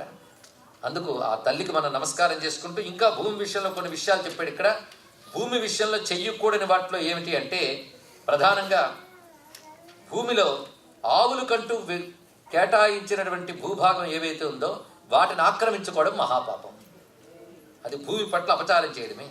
అదేవిధంగా యజ్ఞం చేసిన తర్వాత ఆ భూమిని, ఆ యజ్ఞమంతా అయిన తర్వాత పాలతో తడపాలట, లేకపోతే భూమిని మండించిన దోషం మనకు వస్తున్నది అని వివరించారు. ఇక్కడ ఇలా భూమి విషయంలో మనం తీసుకోవాల్సిన జాగ్రత్తలు ఇలా అనేక విధాలుగా చెప్తున్నారు. అటువంటి భూమాతకు మనం నమస్కారం చేసుకొని ఆ తర్వాత అమ్మవారి యొక్క ప్రధానాంశ రూపాలని పూర్తయ్యాయి. ఎన్ని వచ్చాయండి ప్రధానాంశ రూపాలు? 7 వచ్చాయి. కానీ నిన్న చెప్పుకున్న వాటికి ఇవాళ తోడుగా శ్రీ కాళీదేవి అయి నమః ఒకటి, వసుంధరాయ నమః ఇవి నమస్కారం చేసుకుందాం. ఇక అటు తర్వాత అమ్మవారి యొక్క కళారూపమును చెప్తున్నారు. పరిపూర్ణం ప్రధానాంశ కళ. కళ అంటే పార్ట్ అని అర్థం. ప్రధానాంశాల కంటే కొంచెం తక్కువ. ఇందులో ఒక పార్ట్ అని అమ్మవారిలో ఒక చిన్న అంశ కళల రూపాలు. కళలంటే భాగములు, అమ్మవారి యొక్క భాగాలు. ఇవి కూడా శక్తివంతమైనవే. ఇవి దివ్యమూర్తులని చెప్పబడుతుంటారు. వీళ్ళు చాలా గొప్ప విభూతులతో ప్రకాశిస్తూ ఉంటారు. ఇక్కడ నుంచి ఒక్కొక్క లైనే ఒక్కొక్కరికి చెప్పారు, విస్తారంగా చెప్పలేదు. మనం శ్రద్ధగా పెట్టుకుంటే చాలు. అదే సమయంలో ఆలోచించండి, ఆలోచించండి, ఆలోచించండి. దయచేసి ఆ పని చేయండి. ఎందుకంటే ఆలోచించగలిగే మేధస్సు మీకుంది కనుక అదేదో పురాణం నేను ఏదో టైంపాస్కి వెళ్ళి కూర్చున్నా అన్న భావం వదిలేండి దయచేసి. ఇక్కడ శ్రద్ధగా వింటే ఋషుల నాలెడ్జ్ అర్థమవుతుంది. ఇక్కడ మనకి దేవతలు అనగానే ఎక్కడో కూర్చొని ఒకానొక వ్యక్తులు అనుకోవద్దు. ఇక్కడ విశ్వంలో వ్యాపించినటువంటి రకరకాల శక్తులే దేవతలని మొదటి రోజు నుంచి ఎకరువు పెడుతున్నాం మనం ఇక్కడ. అలా ఇక్కడ పరిశీలిస్తూ ఉంటే ఏ కళారూపం ఎవరికి పత్నిగా ఉన్నదో వివరిస్తున్నాడు. ఇక్కడ శ్రద్ధగా పట్టుకున్న అవసరమైన చోట నేను వివరణ ఇస్తాను. ఆలోచించే వాళ్ళు ఎక్కడెక్కడే పట్టుకోండి. స్వాహాదేవి వహ్ని పత్ని, అగ్ని యొక్క పత్ని స్వాహాదేవి అన్నారు ఇక్కడ. అంటే దేవతలకి ఆహుతులు వేయాలంటే మంత్రం తర్వాత స్వాహ అన్నది ఆహుతి దేవతకి వెళ్ళదు.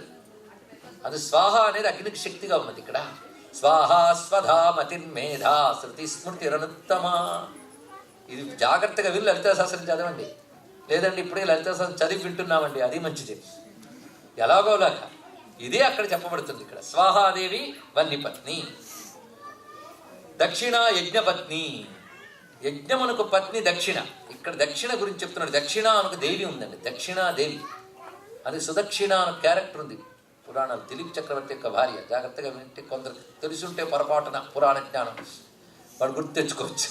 దక్షిణ, దక్షిణ అంటే అర్థం ఏమిటి? డబ్బులు ఇవ్వడం కాదండి. దక్షిణ అంటే సమర్థత, ఇది అర్థం. దక్షిణ అంటే సమర్థత. యజ్ఞపత్ని దక్షిణ. యజ్ఞం ఎప్పుడు నీకు సమర్థంగా ఫలమిస్తుంది అంటే ఎప్పుడు అది capable to give fruit result. యజ్ఞం నీకు ఎప్పుడు ఫలం ఇవ్వగలదు అంటే దక్షిణ ఇస్తే కానీ యజ్ఞం ఫలం ఇవ్వదు. ఎందుకంటే ఇంతవరకు నువ్వు యజ్ఞం చేసేటప్పుడు మంత్రం చెప్తూ క్రియ చేస్తూ ఒక విప్రోత్తముడు వచ్చి అంతవరకు చేసాడా లేదా?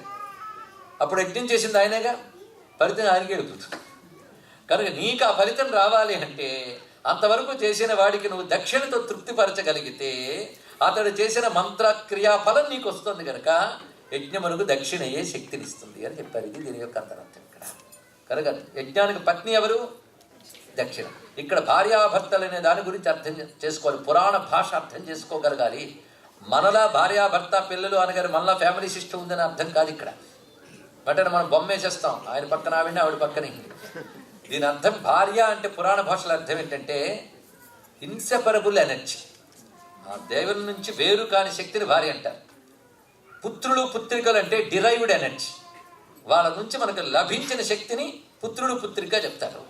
మనకు ఆ భాషలో చెప్తే కానీ అర్థం కాదని ఆ భాషలో చెప్పారు. ఎందుకంటే పొద్దుటి నుంచి గొడవ అదేగా మనకి, ఆ భాషలో చెప్పాలి. లేకపోతే ఇంత చెప్పినా ఏమైనా అంత చెప్పారు కానీ నా పిల్లలు చూసుకోవద్దండి అని అది నీకు అలవాటు కనుక నీకు ఆ భాషలోనే చెప్తాను అన్నాడు ఋషి. ఇక్కడ ప్రతి చోట అర్థం చేసుకోవాల్సింది యజ్ఞునికి దక్షిణ పత్ని అని చెప్తున్నారు. ఇక్కడ ఇలా మీరు పరిశీలిస్తూ ఉంటే ఎన్ని కనబడతాయో. స్వధా పితృణాం పత్ని చ, పితృదేవతలకి స్వధాదేవి పత్ని. పితృదేవతలు అంటే మన తండ్రి తాత ముత్తాత కాదు. పితృదేవతలు అంటే ఒక దేవతా వ్యవస్థ. దాని గురించి విస్తారంగా తెలియాలంటే గరుడు పురాణంలో తెలుస్తుంది, హరివంశంలో తెలుస్తుంది. అబ్బో చదవకూడదండి అని ఎవరు చెప్పలేదు. మనం చదవకూడని పుస్తకాలు వ్యాసుడు రాయలేదు, ఇది గుర్తుపెట్టుకోండి. ఇక్కడ అన్ని మనం చదవలసినవే, లేనిపోని అపోహలు వ్యాపించిపోయే. పితృదేవతల గురించి మహాభారతంలో కూడా చాలా వర్ణించాడు. ఆ పితృదేవత వ్యవస్థ ఒకటి ఉన్నది. మనిషి మరణించిన తర్వాత వాడు ఎక్కడికి వెళ్ళాలో డిసైడ్ చేసి అక్కడికి చేర్చే వ్యవస్థ పేరు పితృదేవతలు. కనుక మన తాతలు మన ముత్తాతలు ఎక్కడున్నారో మనకు తెలియదు, వాళ్ళని ఎక్కడికి చేర్చాలో ఆ డిపార్ట్మెంట్ పని కనుక వాళ్ళకి అప్పచెప్పేస్తే వాళ్ళు చేర్చుతారు. అందుకే పితృదేవతలు అనబడే ఒక శక్తులు ఉన్నారు. ఆ పితృదేవతల యొక్క శక్తి స్వధా. అందుకే పితృదేవతలను ఆరాధించినప్పుడు స్వధా నమస్తర్పయామి, స్వధా మంత్రం చెప్తారు. అలాగే స్వస్తి దేవి వాయుపత్ని, వాయుదేవుని యొక్క పత్ని స్వస్తి. పుష్టి గణపతే పత్ని, గణపతి యొక్క పత్ని పుష్టి. పుష్టి అంటే సమృద్ధి, గణపతి యొక్క శక్తి సమృద్ధి. అందుకని అలా పుష్టిగా ఉంటాడండి. ఇక్కడ మనకు అన్ని పుష్టిగా కావాలి. పర్సు కూడా పుష్టిగా ఉండాలి, బ్యాంక్ అకౌంట్ పుష్టిగా ఉండాలి, అన్ని పుష్టిగా ఉండాలిగా. పుష్టి కావాలంటే పుష్టిపతి అని గణపతిని ఆరాధించు. కనుక గణపతి యొక్క పత్ని పుష్టి. అనంత పత్ని తుష్టిశ్చ, అనంతుని పత్ని తుష్టి. ఏమి భావాలండి ఇక్కడ ఆలోచిస్తూ ఉంటే. ఇక్కడ అసలు ఇక్కడ దేవతల పేర్లు ఏమిటో కాదు, భావానికి పెర్సానిఫికేషన్. అనంతుని యొక్క పత్ని తుష్టి. తుష్టి అంటే సంతృప్తి అని అర్థం. ఎంత భావంతుడు. అనంతం అంటే ఇన్ఫినిటీ. అనంతుడు అని ఒక దేవత ఉన్నాడు, ఆయన యొక్క పత్ని తుష్టి అన్నాడు. ఇది కథాపరంగా ఆలోచిస్తే. ఇప్పుడు భావం ఆలోచించండి. తృప్తి అనేది అనంతుని పత్ని అంటే తృప్తి అంటే తృప్తి ఉంటే అన్నీ ఉన్నట్లే. అది చెప్పడం ఇక్కడ. తృప్తి అనంతమైన ఆనందాన్ని ఇస్తుందండి ఇక్కడ. అది లేకపోతే ఎప్పుడు అంతమైంది. అంతవా తృప్తి అన్లిమిటెడ్.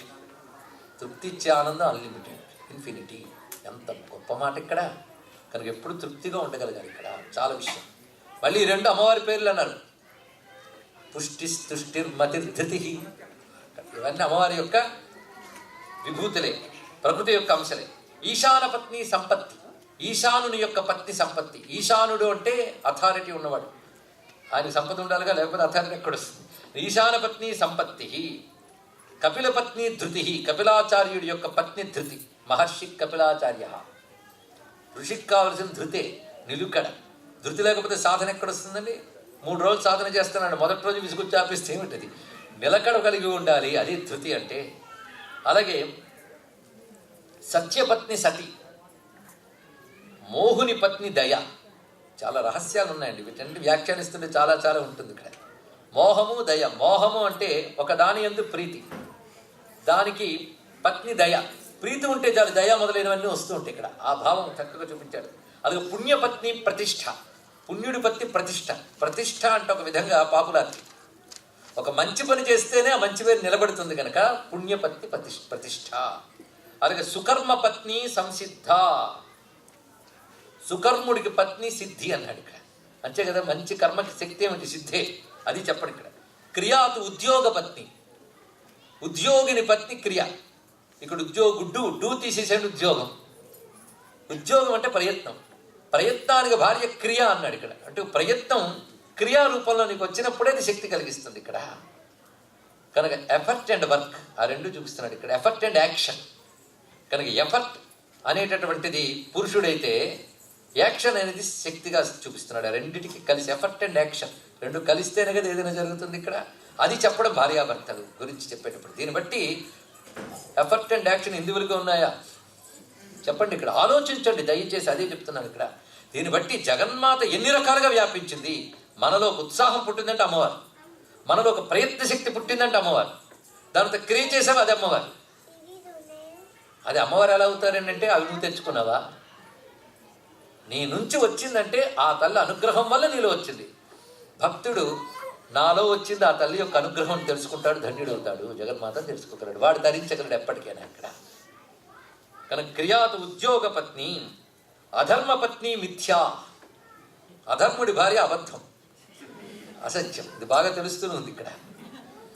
అయితే వీళ్ళిద్దరూ మాత్రం కొన్ని కాలాల్లో కనబడతారు, కొన్ని కాలాల్లో కనబడతాయి. ఈ దంపతులు ఏ కాలంలో కనబడతారో ఏ కాలంలో కనబడరో చెప్తున్నారు. దంపతుల పేర్లు మర్చిపోకండి. అధర్ముడు మిథ్య. సత్యే అదర్శనాయాచ. సత్యయుగంలో అంటే కృతయుగంలో వీళ్ళిద్దరు కనబడరు. త్రేతాయాం సూక్ష్మ రూపిణి. త్రేతాయుగంలో కాస్త కనబడతారు. అర్ధ అవయవ రూపాచ ద్వాపరే. ద్వాపర యుగంలో సగం కనబడతారు. కలో వీళ్ళు తప్ప ఎవరు కనబడరు. కలో మహాప్రగల్భాచ సర్వత్ర వ్యాపికా బలాత్. కలియుగంలో వీళ్ళిద్దరూ కలిసి మొత్తం వ్యాపించుంటారు. ఈవిడికి ఒక తమ్ముడు ఉన్నట్టండి. కొందరు ఇళ్లలో బావమరుదులకు భావించి బలం ఉంటుందండి. వాడుంటే ఇంకా పెత్తనం వాడిదే. ఇంకా ఆమె భర్త కూడా లొంగవలసిందే. ఈమెకు తమ్ముడు ఉన్నట్ట. వీళ్ళింట్లో తెచ్చేసాడు పెత్తనం జలాయిస్తూ. శాలకో గృహనాశక అని శాస్త్రం. సరే, ఆ బావమరుది గారు ఎవరయ్యా అంటే కపటేన సమం భ్రాత్ర. కపటుడు, కపటం ఇప్పుడు కనబడేదంతా కదా, హిపోక్రసీ మొదలైనవన్నీ. ఆ కపటేన సమం భ్రాత్ర భ్రమతేచ గృహే గృహే. వీళ్ళు ముగ్గురు కలిసి కలియుగంలో ప్రతి ఇంట్లో ప్రతి ఒంట్లో తిరుగుతూ ఉంటారు ఇక్కడ అన్నారు. ఇది కూడా అమ్మవారి అంశే. ఏం చేస్తారు ఇక్కడ? చీకటి శక్తి, వెలుగు శక్తి. శాంతిర్లజ్జాచ భార్యే ద్వే సుశీలస్య చ పూజితే. సుశీలుడు ఒక ఆయన ఉన్నట్ట. సుశీలం అంటే మంచి స్వభావం. దానికి డుకారు తగిలించాడంతే. ఆ సుశీలుడికి ఇద్దరు భార్యలు ఉన్నారు, శాంతి లజ్జ. అంటే ఎక్కడ సుశీలం ఉంటుందో అక్కడ ఈ రెండు ఉంటాయి. అది చెప్పడం ఇక్కడ. మంచి శీలము, మంచి స్వభావం ఉంటే సిగ్గుంటుందండి. అంటే శీలం ఉంటే సిగ్గుంటుందిట. మరి సిగ్గు లేదంటే అర్థం శీలం లేదని అర్థం. శీలం ఉంటే శాంతి, సిగ్గు రెండు ఉంటాయి. శీలం అంటే సత్స్వభావం, మంచి స్వభావము. వాడెప్పుడు శాంతిగా ఉంటాడు, వాడు ఉద్రేకాలు కనబడవు. రెండు లజ్జ ఉంటుంది వాడికి. లజ్జ అంటే ప్రతిసారి మొహం ముడి చేసుకుంటుంటాడండి అని కాదు అర్థం. లజ్జ అనే మాటకు అద్భుతమైన అర్థం ఉందండి. యాదేవి సర్వభూతేషు లజ్జారూపేణ సంస్థిత. లజ్జ ఒక భగవత్ శక్తి. ఒక ఆయన అన్నాడు, సిగ్గంటే ఏమిటంటే పూర్వకాలంలో భారతీయ స్త్రీలకు ఉండేది అన్నాడు. అదే చెప్పేది ఇక్కడ. లజ్జ అందరికీ ఉండాలండి ఇక్కడ. పూర్వం తల వంచుకోవడం, సిగ్గుపడడం అన్నీ ఉండేవి. ఇప్పుడు కనబడవు. ఫెమినిస్టులు ఒప్పుకోరు కనబడితే, అది వేరే విషయం. కనుక లజ్జ అనే దానికి అర్థం ఏమిటయ్యా అంటే అధర్మం చేయడానికి వెనుకాడడం లజ్జ అన్నాడు. ఎంత అందమైన మాట అండి ఇక్కడ. అధర్మం చేయడానికి వెంటనే వెనకాడతాడు, అది లజ్జ. ముడుచుకుపోగుట అని అర్థం లజ్జ అంటే ఇక్కడ. ధర్మం దగ్గర వికసిస్తాడు, అధర్మం దగ్గర ముడుచుకుపోతాడు. ఓపెన్ కాడు, వెనక్కిపోతాడు. ఎవడు చూస్తున్నాడని పాపం చాలా మంది అధర్మం చేయకుండా బతికేస్తుంటారు. ఆవిడ చూసినా చూడకపోయినా అధర్మం చేయడానికి వెనకాడాలి. అది ఇక్కడ. కనబడితే ఓలా, కనబడుకుంటే ఓలా ఉండకూడదండి ఇక్కడ. తనకు తానే తెలియగలగాలి. రామచంద్రమూర్తి ఎవరి ముందో కనబడితే సత్యం, కనబడకపోతే అసత్యం ఆడలేదు, ఎప్పుడు సత్యమే. అందుకే రాముడు దేవుడు అయ్యాడు. కనుక అధర్మం చేయడానికి వెనకాడడం అనే గుణం భగవత్ లక్షణం. కనుక అది లజ్జ. ఈ శాంతి లజ్జ ఎవరి భార్యలు? ఇది సబ్జెక్ట్ ఏమిటి? అమ్మవారి కళారూపాలు ఇవన్నీ. అది మర్చిపోవద్దు, అమ్మ కళలు ఇవన్నీ కూడా. అలాగే జ్ఞానస్య తిస్రో భార్యాశ్చ. జ్ఞానుడు అనొక ఆయన ఉన్నట్టు, ఆయన ముగ్గురు భార్యలు అంటే. ఇప్పుడు అర్థమైంది, ఇద్దరు భార్యలు ముగ్గురు భార్యలు అంటే ఏమిటో. మీ దేవుళ్ళకి ఇద్దరు భార్యలు, మీ దేవుళ్ళకి ముగ్గురు భార్యలు. మీ దేవుళ్ళు మా దేవుళ్ళు అని ఒకరు లేరు, దేవుళ్ళు ఇప్పుడు ఒకరే. అందుకే మనం అనేక మార్లు చెప్పుకున్నాం, మళ్ళీ చెప్పుకుంటే తప్పులేదు. హిందువులకు ఎక్కువ మంది దేవుళ్ళు ఉన్నారనేది అజ్ఞానం. ఎక్కువ మంది దేవుళ్ళు విశ్వంలో ఉన్నారు, వాళ్ళని హిందువులు తెలుసుకున్నారు. ఉన్న దేవుళ్ళు మనం తెలుసుకున్నాం కానీ మనం కల్పించుకోలేదు. ఇప్పుడు చెప్పండి, వీళ్ళందరూ దేవుళ్ళు అయితే ఎన్ని రూపాలు ఉన్నాయి ఆ శక్తికి? ఇన్ని ఆ దేవతా రూపాలే. ఇందులో ఏ దేవత లేకపోతే మనం ఉండగలమండి? ఇందాక చెప్పిన అధర్ముడు మొదలైన పక్కకి వెళ్ళమంటాం, వాళ్ళకి దండం పెట్టాలి పక్కకి వెళ్ళమని. కొందరు రమ్మనడానికి దండం పెట్టాలి, కొందరు పొమ్మనడానికి దండం పెట్టాలి. బాబా వదిలేసేయండి, అది ఉంటుంది కదా. అందుకే ఇందాక మొదలు చెప్పుకున్న అధర్ముడు, కపటుడు, మిథ్య, వీళ్ళకి దండం పెడదాం, మోహరంశలే కదా, వాళ్ళు పొమ్మందాం పక్కకి. శాంతిర్లజ్జాచ భార్యద్వే సుశీలస్య జ్ఞానస్య తిస్రో భార్య. జ్ఞానుడికి 3 భార్యలు ఉంటాయి. వాళ్ళు ఎవరో చూడండి: బుద్ధి, మేధ, ధృతి. 3 భార్యలు జ్ఞానానికి. బుద్ధి, బుద్ధి అనగానే బోధశక్తి. బుద్ధి ఒక చెప్పినది అర్థం చేసుకోగలిగే శక్తి పేరు బుద్ధి అండి. ఏదో ఒకటి బుద్ధి ఉందా లేదా అని అంటాం కదా, ఇక్కడ బోధపరుచుకునేది బుద్ధి. ఈ బోధపరుచుకోవడం అనేది అనేక లెవెల్స్ ఉన్నాయి. మ్యాథమెటిక్స్ క్లాస్ బోధపడదు, సీరియల్ బోధపడుతుందిగా, అది బోధాశక్తి. అది కాదా ఏంటి? మరి ఏది అర్థం చేసుకునే లోపల బుద్ధి ఉందని అర్థం. కొన్ని అర్థం చేసుకోలేదంటే అక్కడ పనిచేయలేదని అర్థం. కనుక బుద్ధి అనేది జ్ఞానుడికి మొదటి భార్య. రెండవది మేధ, అంటే లోతులు కూడా గ్రహించగలిగేటువంటి గొప్ప తెలివితేటలు దేనికుంటాయి, దాని పేరు మేధ. తెలివితేటలు, తెలివితేటలకు మేధ అంటారు. బోధపరుచుకునేదాన్ని బుద్ధి అంటారు. తర్వాత బోధపరుచుకుని నిలబడాలి, అక్కడేనండి, అంటే లాభం లేదు, దాని పేరు ధృతి అంటారు. ఇక్కడ జ్ఞానుడికి 3 భార్యలు అంటే అర్థం ఈ 3 ఉంటేనే జ్ఞానం ఉంటుందని అర్థం. ఇక్కడ భార్య లేకపోతే భర్త ఉండండి. ఒక ఆయన అన్నాడు, నా భార్య మీద ఆధారపడ్డానంటే నీ బతుకు నిజంగా భార్య మీద ఆధారపడింది, భార్య లేకపోతే లేవు. శివశక్త్యాయుక్తో ఏది భౌతి శక్తి ప్రభావితం, మీరు తెలుసుకోండి ఇక్కడ. అందుకు భార్యలుగా చెప్పడంలో చాలా విశేషమైనది ఇక్కడ. అదే అష్టకష్టాలు భార్య వియోగం చెప్పారు. భార్య గొప్ప బలం, అది ముందే తెలుసుకుంటే భార్యను గౌరవించడం చేస్తాం ఇక్కడ. అందుకు భార్యలుగా వీళ్ళని చెప్పడంలో ఉన్న ఆంతర్యం తెలుసుకోవాలి ఇక్కడ. కనుక జ్ఞానుడికి 3 భార్యలు మర్చిపోవద్దు: బుద్ధి, మేధ, ధృతి. ఈ చెప్పడంలో మన పురాణాల్లో 2 భార్యలు 3 భార్యలు అంటే ఏంటో అర్థమవుతుంది కదా. సందర్భం వచ్చింది కనుక చెప్తున్నాను. ఎందుకంటే నేను ఇక్కడ చెప్పి వెళ్ళిపోయినా కూమర్షలు చేయడానికి చాలా ఉన్నాయి. ఎందుకంటే ఈ యాప్ ఆ యాప్ చాలా యాప్లు వస్తున్నాయి మన మీదకి, కూమర్షలు పంపిస్తుంటాడు. కొంచెం ధర్మం మీద నిష్ఠ ఉన్న వాళ్ళకి పాపం బాధ కలిగే అంశాలు వచ్చేస్తుంటాయి. చిత్రం ఏంటంటే హిందూ మతాన్ని అవమానించేవి ఎక్కువ వస్తుంటాయి. మిగిలిన మతాలు వాళ్ళకి పంపిస్తే తాట తీస్తారు, అది వచ్చిన బాధ. మనమే 10 మందికి మళ్ళీ ఫార్వర్డ్ చేస్తాం, అది వచ్చిన బాధ. వెంకటేశ్వరికి 2 భార్యలు, మీ దేవుడికి 2 భార్యలండి అంటాడు. ఇప్పటికీ అలాంటి వెర్రివేపుడుకులు ఉన్నాయండి అంటున్న వాళ్ళు. వెంకటేశ్వరికి 2 భార్యలు పేర్లు చెప్పండి, చెప్పగలరా? చెప్పండి. శ్రీదేవి, భూదేవి కదా. శ్రీదేవి అంటే లక్ష్మి, విశ్వమంతా ఉన్న సంపద శ్రీ, భూమి యందున్న సంపద భూదేవి. ఈ 2 నారాయణుని. ఎప్పుడైనా మనకి 2 అనుగ్రహిస్తేనే మన బతుకు. కనుక ప్రపంచంలో ఉన్న ఐశ్వర్యం, విశ్వమంతా ఉన్న ఐశ్వర్యం ఒకటి, భూమి యందున్న ఒక ఐశ్వర్యం. ఈ 2 ఆయనవేగా. కనుక ఈ 2 ఆయన పత్నులు అని చెప్పారు. ఇప్పుడు ఏం తప్పు ఉందండి దీనిలో? విశ్వం విష్ణువుదైనప్పుడు సర్వవ్యాపకమైన ఐశ్వర్యం శ్రీ, భూమి యందు ఉన్న సంపద భూదేవి. ఈ 2 ఆయన పత్నుల్ని, మా 2 అమ్మల్ని కలిపి స్వామితో కొలుచుకుంటున్న తప్పేముంది? ఇది వాళ్ళకి చెప్పండి.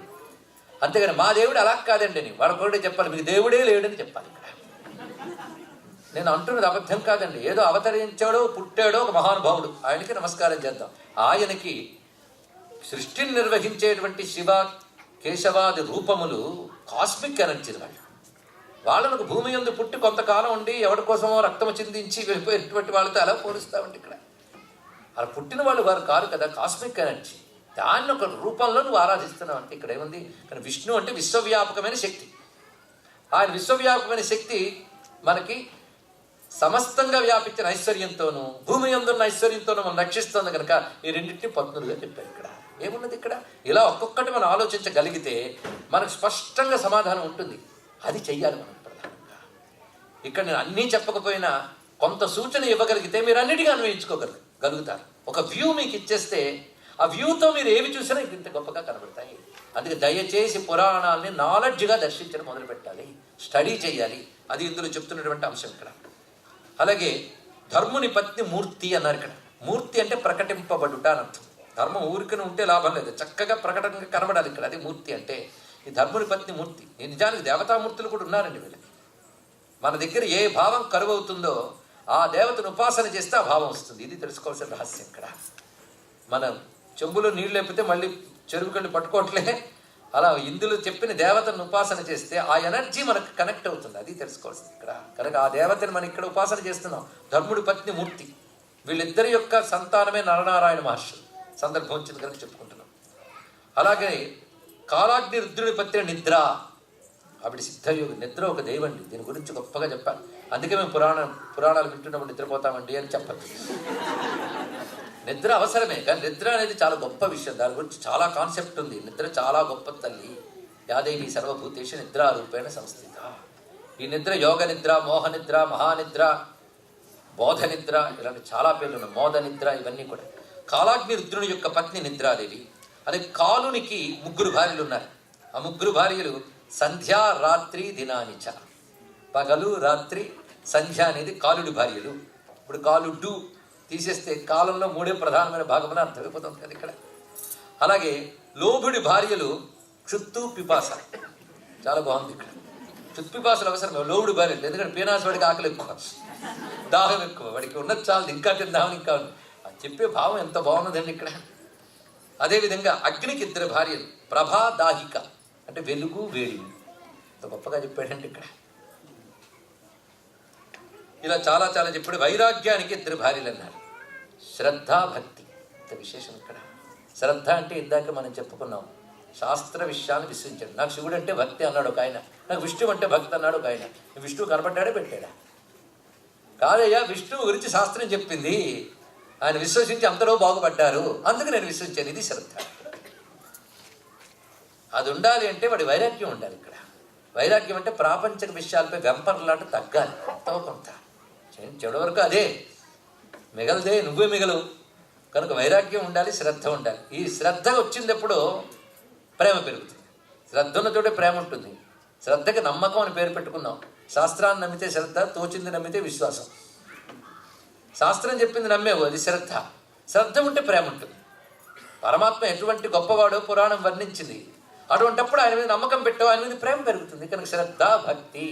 ఆ ప్రేమతో పట్టుకుంటావే, ఆ ప్రేమతో పట్టుకుంటే దాని పేరు భక్తి. భక్తి అంటే పట్టుకోవడం, ఇంకేమిటో కాదు. భక్తి అంటే ఆయన భక్తి ఎక్కువండి అంటే, ఎందుకంటే ఉదయం నుంచి సాయంత్రం స్తోత్రాలు చదువుతాడు. అది కాదు.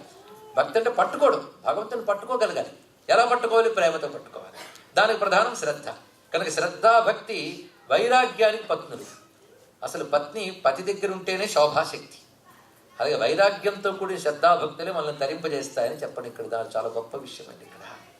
కనుక మనకి జ్ఞాన వైరాగ్యుత భక్తి అని అంటారు కదా ఇక్కడ.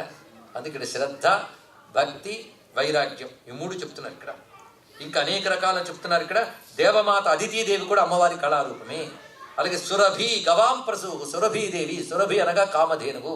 ఈ తల్లి గురించి ఒక్కసారి ఒక అధ్యాయం వివరించండి, సంక్షేపంగా చెప్పుకుంటాను. సురభి, కామధేనువు. ఒకప్పుడు గోలోకంలో కృష్ణ పరమాత్మకి ఏదైనా మధురమైన పదార్థం తాగాలనిపించింది. ఆయన ధ్యానం చేశాడు. ఆయన ధ్యానం చేస్తే ఆయన హృదయంలోంచి ఒక మూర్తి వచ్చింది. అది తొలిగి వచ్చిన కామధేనువు. ఇదండి మొదట వచ్చిన కామధేను. ఈ కామధేను సంతానం ఎక్కడెక్కడ విస్తరించిందో జాగ్రత్తగా విందాం. ఆ కామధేను సంతానమే దేవలోకాల్లో ఉంది, మహర్షుల దగ్గర ఉంది. ఆ కామధేను సంతానం భారతదేశంలో గోవుల రూపములో ఉన్నది. అది భారతదేశపు గోవులు కామధేను సంతానములు. ఇది నేను విశ్వాసంతో చెప్పట్లేదు, పరిశీలించి చెప్తున్నాం. భారతదేశంలో గోవులు కామధేను యొక్క సంతానములు. అందుకే నేటికి భారతదేశంలో గోవు పక్కన నిలబడి ఒక జపం చేసిన, లక్షల జపం చేసిన ఫలితం లభిస్తుంది. ఒక గోశాల ఒక 10 ఆలయాలతో సమానం. ఒక గోవు సన్నిధి ఒక దైవ సన్నిధి. గోవులో ప్రతి అవయవంలో దేవత ఉన్నారు. ఈ మాట భారతంలో చెప్పారు. హిందువైన వాడు ఈ మాట ఒప్పుకోవాలి. ఎవరైనా ఈ మాట గోవులో దేవతలు లేరని చెప్పారనుకోండి, వాడి మాట మనకు ప్రమాణం కాదు. భీష్మ పితామహుడు చెప్తాడు అంపశయ్య మీద ఉన్నప్పుడు ధర్మరాజుతో, గోవులో కొమ్ము నుంచి తోక వరకు ఏ దేవతలు ఉన్నారు. ఆ డివైన్ ఎనర్జీ ఉందండి. ఈ మాట వినగానే ఇక్కడ మనం ఈ రోజుల్లో గోవు గురించి మనం చెప్పగానే ఎంత గొడవ రేగుతుందో మీకు తెలుసు. నిన్న మొన్న వార్తలు నాకంటే మీకు బాగా తెలుసు, లోకజ్ఞానం ఎక్కువ మీకు. ముందు మనకు గోవు అంటే ఏంటో తెలియాలి. ఎందుకంటే మీ పిల్లలు వచ్చి Hinduism nothing but the worship of cows and snakes అంటాడు వాడు. అంటే వాడికి స్కూల్లో అదే చెప్తున్నారు. ఇది చెప్పి ఒక ఆయన అన్నాడు, హిందువులు భగవంతుడిని ఆవు రూపంలో చూస్తారు, ఎంత అజ్ఞానం అండి అని. పిచ్చిన ఆయన ఆవులో కూడా దేవుడిని చూస్తారు, కానీ ఆవే దేవుడు అంటారు. అది వాడికి తెలియట్లేదు. భగవంతుడి ఎనర్జీని కొన్ని కంటైన్ చేస్తాయండి, అది తెలియాలి ఇక్కడ. ఒక విద్యుత్ శక్తి ఉందనుకోండి, ఎలక్ట్రిసిటీ, కర్రపుల్ల పెడితే రాదు, రాగి తెగి పెడితే వస్తుంది. అలాగే అన్ని ఉపాధుల్లో భగవంతుడున్న భగవత్ శక్తి కొన్ని ఉపాధుల్లోంచి కనబడుతుంది. ఎందుకంటే దీపం వెలిగించండి, దాని ముందు ఒక రాతి పలక పెట్టండి, కాంతి కనబడుతుంది. గాజు పలక పెట్టండి, కాంతి కనబడుతుంది. దీపం రాతి పలకకి నేను ప్రసరించను, గాజు పలకే ప్రసరిస్తాను అనదు. అది అలాగే ఉంటుంది. పలక బట్టి తేడా ఉంటుంది.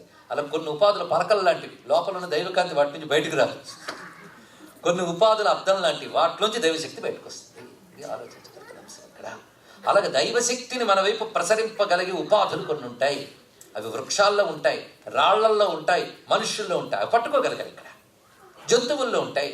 రాళ్లల్లో సాలగ్రామం అలాంటిది, వృక్షాలలో తులసి మారేడు అలాంటివి, జంతువుల్లో ఆవు అలాంటిది. తెలుసుకోగలం. ముందు మనం తెలుసుకుంటే అవతల వాళ్ళకి చెప్పగలం. కానీ గోవులో దేవతను చూడటం అనేది చాలా విశేషమైన అంశం. అయితే భారతీయులు మాత్రమే గోవుని దేవతగా ఎందుకు పూజిస్తారు అది కూడా చెప్పాలి కదా. అంటే మనం చెప్పగలగాలి ఏంటంటే, ఆ గోవులు భారతదేశంలో మాత్రమే దొరుకుతాయి. ప్రపంచంలో అలాంటి గో సంతతి ఇంకెక్కడికి దొరకదు. భారతదేశానికి మాత్రమే అలాంటి గోవులు ప్రత్యేకమండి. ఇది శాస్త్ర పరిశీలనతో చెప్తున్న మాట. ఎందుకంటే భారతదేశంలో గోవులకి ఆసేతు శీతాచలం వెరైటీలు ఉన్నాయి, రకరకాల జాతులు. కానీ కామన్ ఫ్యాక్టర్ మాత్రం ఒక్కటే, మూపురము గంగడోలు ఉంటాయి. ఆ మూపురము గంగడోలు ఉన్నప్పుడు మూపురం దగ్గర స్వర్ణనాడి అని ఒక నాడి ఉంటుంది. ఇది ఆయుర్వేద శాస్త్రం చెప్తున్న అంశం ఇక్కడ. ఈ స్వర్ణనాడి ఏం చేస్తుందంటే, సూర్యమండలం నుంచి వచ్చే ఒకనొక పర్టికులర్ ఎనర్జీని ఇది మాత్రమే తీసుకుంటుంది. ఇంకేవి తీసుకోండి. ప్రపంచంలో ఇంకే ప్రాణి కూడా తీసుకోదు. రెండే తీసుకుంటాయి ఎనర్జీని. ఒకటి భూమి, రెండవది ఆవు. అందుకే భూమిని కూడా ఆవు రూపంలో వర్ణించారు మన పెద్దవాళ్ళు ఇక్కడ. అది ఇంకొక రహస్యం ఉందండి. గోవులు అంటే మంత్రం అని కూడా అర్థం ఉంది. వేద మంత్రాలకి మళ్ళీ ఆ ఎనర్జీని తీసుకునే శక్తి ఉంది ఇక్కడ. అందుకే వేద మంత్రాలు నినదిస్తూ ఉంటే ఆ ఎనర్జీ అంతా జనరేట్ అవుతుంది. గోవు యొక్క ఆ మూపురం దగ్గర ఉన్న స్వర్ణనాడి గ్రహిస్తుంది, అది దాని క్షీరంలో ప్రవేశిస్తుంది. అందుకే ఆవు పాలకు అంత శక్తి ఉంటుంది. ఒకప్పుడు నారాయణుడు చెప్పాడు, దేవతల్ని యజ్ఞము ద్వారా తృప్తిపరిచి ఆ దేవతల ద్వారా ప్రకృతికి బలం వస్తే ప్రకృతి ద్వారా మనం క్షేమంగా ఉంటామని చెప్పాడు నారాయణుడు. అప్పుడు ఋషులందరూ ఒక మాట అన్నారు, దేవతలను తృప్తిపరిస్తేనే కదా వాళ్ళు అనుగ్రహిస్తారు, అప్పుడు ప్రకృతి బాగుంటుంది. కానీ దేవతలను తృప్తిపరచాలంటే వాళ్ళు ఏం తింటారో అది ఇవ్వాలి కదా. అంతేగాని నేను ఏది పెడితే అది తినని దేవతలను అనకూడదు. వాళ్ళ ఫుడ్ వాళ్ళకి పెట్టాలి. అప్పుడు ఋషులందరూ విష్ణువుని అడిగారట, స్వామి దేవతలు అమృతం తింటారు కదా, మా భూమి యందు అమృతం దొరకదు కదా, ఏం చెయ్యాలి అంటే, భూమి యందు దొరికే అమృతము ఆవు పాలు అని చెప్పెట్టున్నారు. అంతే కదా. ఒకవేళ ఆవుని కానీ కొడితే భూకంపాది ఉత్పాతాలు వస్తాయని వేదమాత చెప్తుంది. వేదం ఒక విజ్ఞానం. అందుకు గోవుని పూజించడం అనేది ఒక మత విశ్వాసం కాదు. ఇది తెలుసుకోవాలి ఇక్కడ. గోవును పూజించడం అనేది ఒక మానవీయ విజ్ఞానం. ఇది ఇక్కడ చెప్పినప్పటికీ కూడా ఇంత చెప్తే అంత ప్రచారం చేయగలిగినటువంటి ఇన్ఫర్మేషన్ టెక్నాలజీ మేధావులు ఉన్నారు కనుక ఇది వ్యాప్తి చేయండి. ఇది చాలా అవసరం ఇక్కడ.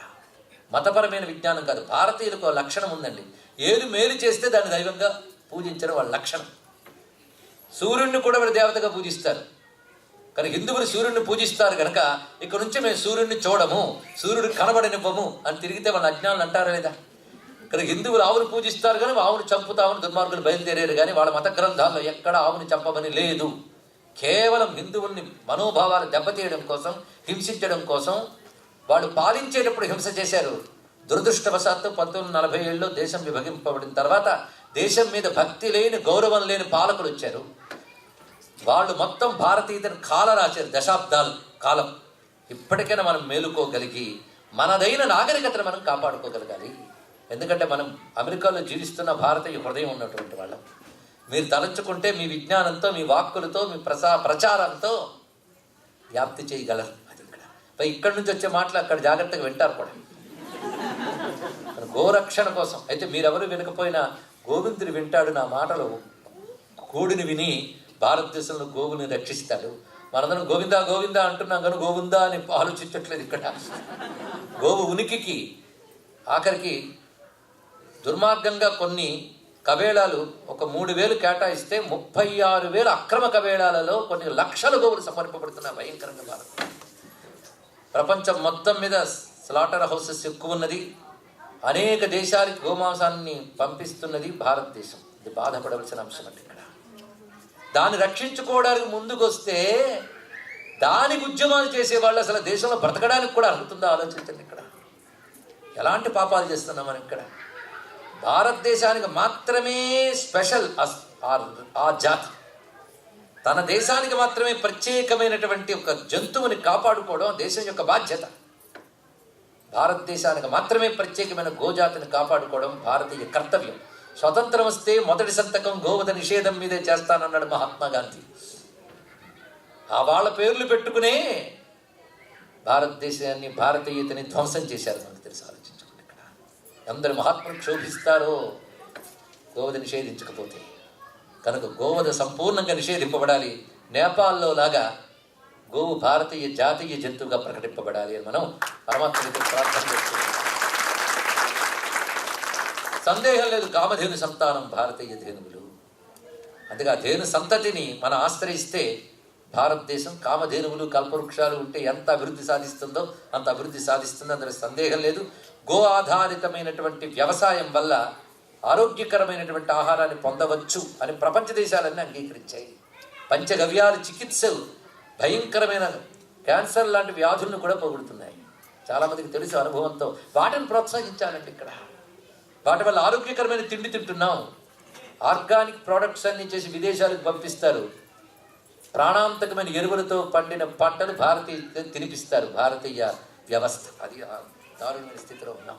ఇక దేవి భాగవతం చెప్పంటే ఈ భాగవతం మొదలెట్టారా అన్నది ఇక్కడ. ఎందుకంటే ఆ గోమాతను ఒక్కసారి నమస్కరించుకుందాం. ఈ మాటలు చెప్పినందుకు ఇవాళ గోవిందుడు ఎంత సంతోషిస్తాడో, గోప్త్రి గోవింద రూపుడైన అమ్మవారు ఎంత అనుకరిస్తారో నాకు తెలుసు. ఎవరేమనుకున్నా నాకు చెప్పేటప్పుడు కనబడేది అమ్మవారే. ఆ తల్లి గురించి ఆ తల్లికే చెప్తున్నామని భావంతో చెప్తున్నాం కనుక ఇక్కడ పలికే ప్రతి మాట ఆ తల్లి పలికిస్తుందని భావిద్దాం. గోమాత గుహజన్మభూ. అందుకే భారతీయుడు మర్చిపోకూడనిది ఏమిటంటే కన్న తల్లి, దేశమాత, గోమాత, జగన్మాత, 4 మాతలు గుర్తుపెట్టుకోండి. వందే గోమాతరం. ఇది నమస్కారం చేసుకుని ఆ తల్లి సురభీదేవి అని చెప్పబడుతుంది ఇక్కడ. ఆ సురభీదేవి ఉపాసన కూడా చాలా ఉన్నది. ఒక మంత్రం చెప్పారు, శ్రీ సురభ్యై నమః. ఇది మంత్రం. అలాగే దితీదేవి, కద్రు, వినత, వీళ్ళ పేర్లు వినుంటారు. వినత అంటే గరుత్మంతుడి తల్లి, కద్రు సర్పముల తల్లి. అలాగే రోహిణి, సంజ్ఞ, తార, శచి, శతరూప, అరుంధతి, అహల్య, దేవహూతి, ప్రసూతి, మేనాదేవి. మేనాదేవి అంటే పార్వతీదేవి యొక్క తల్లి. అంబికా ప్రసూహు అని కూడా చెప్పాడు. అంబికకి తల్లి అయిన మేనాదేవి హిమవంతుని పత్ని. అలాగే లోపాముద్ర, కుంతి, వరుణాని, వింధ్యావళి, దమయంతి, యశోద, దేవకి, గాంధారి, ద్రౌపది. అలాగే రాధాదేవి తల్లిగా వృషభానునికి పత్నిగా వచ్చినటువంటి కళావతీదేవి. అలాగే మందోదరి, కౌసల్య, సుభద్ర, రేవతి, సత్యభామ, కాళింది, లక్ష్మణ, జాంబవతి, నాగ్నజితి, మిత్రవింద, రుక్మిణి. వీరందరూ కూడా అమ్మవారి కళారూపములే. ఇది వివరించుతూ ఇవన్నీ కళారూపములు. ఇప్పటి వరకు చెప్పుకున్నవన్నీ ప్రధానాంశాల తర్వాత కళలు ఎన్ని వివరించారు ఇక్కడ. ఇంకా చాలా చాలా ఉన్నాయి కానీ ఇప్పటి వరకు చెప్పుకున్న నమస్కారం చేసుకుని, అంతేకాకుండా ఇంకా కళారూపములుగా ఉన్నటువంటి విశేషములు చెప్తున్నారు. యాయాశ్చ గ్రామదేవ్యాస్యు తాసర్వా ప్రకృతి కళాహ. అలాగే గ్రామదేవతలందరూ కూడా అమ్మవారి కళారూపములే. ఇప్పుడు గ్రామదేవతల కాన్సెప్ట్, హిందూ దేశంలో గ్రామదేవతలను ఉంటారు. ఒక గ్రామం ఉందంటే దాని యొక్క శక్తి అంతా ఒక దేవతకు ఉంటుంది. అది గ్రామదేవత అంటే ఇక్కడ. ఈ గ్రామదేవతలు గ్రామాలని రక్షిస్తుంటారు. వాళ్ళ శక్తి అక్కడికే పరిమితం. ఆయన గ్రామదేవతతో మొత్తం విశ్వాన్ని కాపాడుతారు అంతా కుదరదు. అది లిమిటెడ్ కనుకనే కళ అన్నారు. పార్ట్ అనగానే లిమిటేషన్ వచ్చింది ఇక్కడ. అదొక పార్ట్గా కనబడుతుంది ఇక్కడ. కానీ గ్రామదేవతలందరూ కళారూపాల గ్రామంలో ఉన్న వారిని రక్షిస్తూ ఉంటాయి. ఇవన్నీ కళారూపములు. ఇక కళాంశాంశాలు, ఆ కళలో భాగములుగా ఉన్నటువంటి వారు ఎవరయ్యా అంటే విశ్వంలో ఉన్న స్త్రీలందరూ అమ్మవారి కళాంశాంశలే. ఇది చాలా గొప్ప విషయం. కానీ స్త్రీలందరూ అమ్మవారి కళాంశాంశాలు. పూర్ణ రూపములు కాకుండా, ప్రధానాంశాలు కాకుండా, కళారూపములు కాకుండా కళాంశాంశలే ప్రతి స్త్రీ. అంటే ప్రతి స్త్రీలో అమ్మవారి యొక్క కళాంశాంశం ఉంటుంది. ఆ కారణం చేతనే మన నవరాత్రులు పూజలు చేసినా, అమ్మవారి ఆరాధనలు ఏవి చేసినా కూడాను బాలా పూజను మొదలుకొని సువాసిని పూజ వరకు అన్నీ చేస్తాం. ఇక్కడ 2 ఏళ్ల వయసు నుంచి స్త్రీ పూజ్యురాలి. గొప్ప విషయం అండి. పురుషుడికిట వాడి సంస్కారం చేస్తే కానీ ఇంకోరి చేత పూజింపబడే అర్హత లేదు. స్త్రీకి మాత్రమే పుట్టిన దగ్గర నుంచి మరణించే వరకు పూజ పొందే అర్హత ఉంది. పుట్టుకతోనే ఉంది ఆమె శరీరంలో. స్త్రీ అంత పవిత్రమూర్తి, జగన్మాత యొక్క స్వరూపం అని చెప్తున్నాడు ఇక్కడ. ఎందుకంటే స్త్రీ శరీరాన్ని బ్రహ్మదేవుడు సృష్టించలేదుట.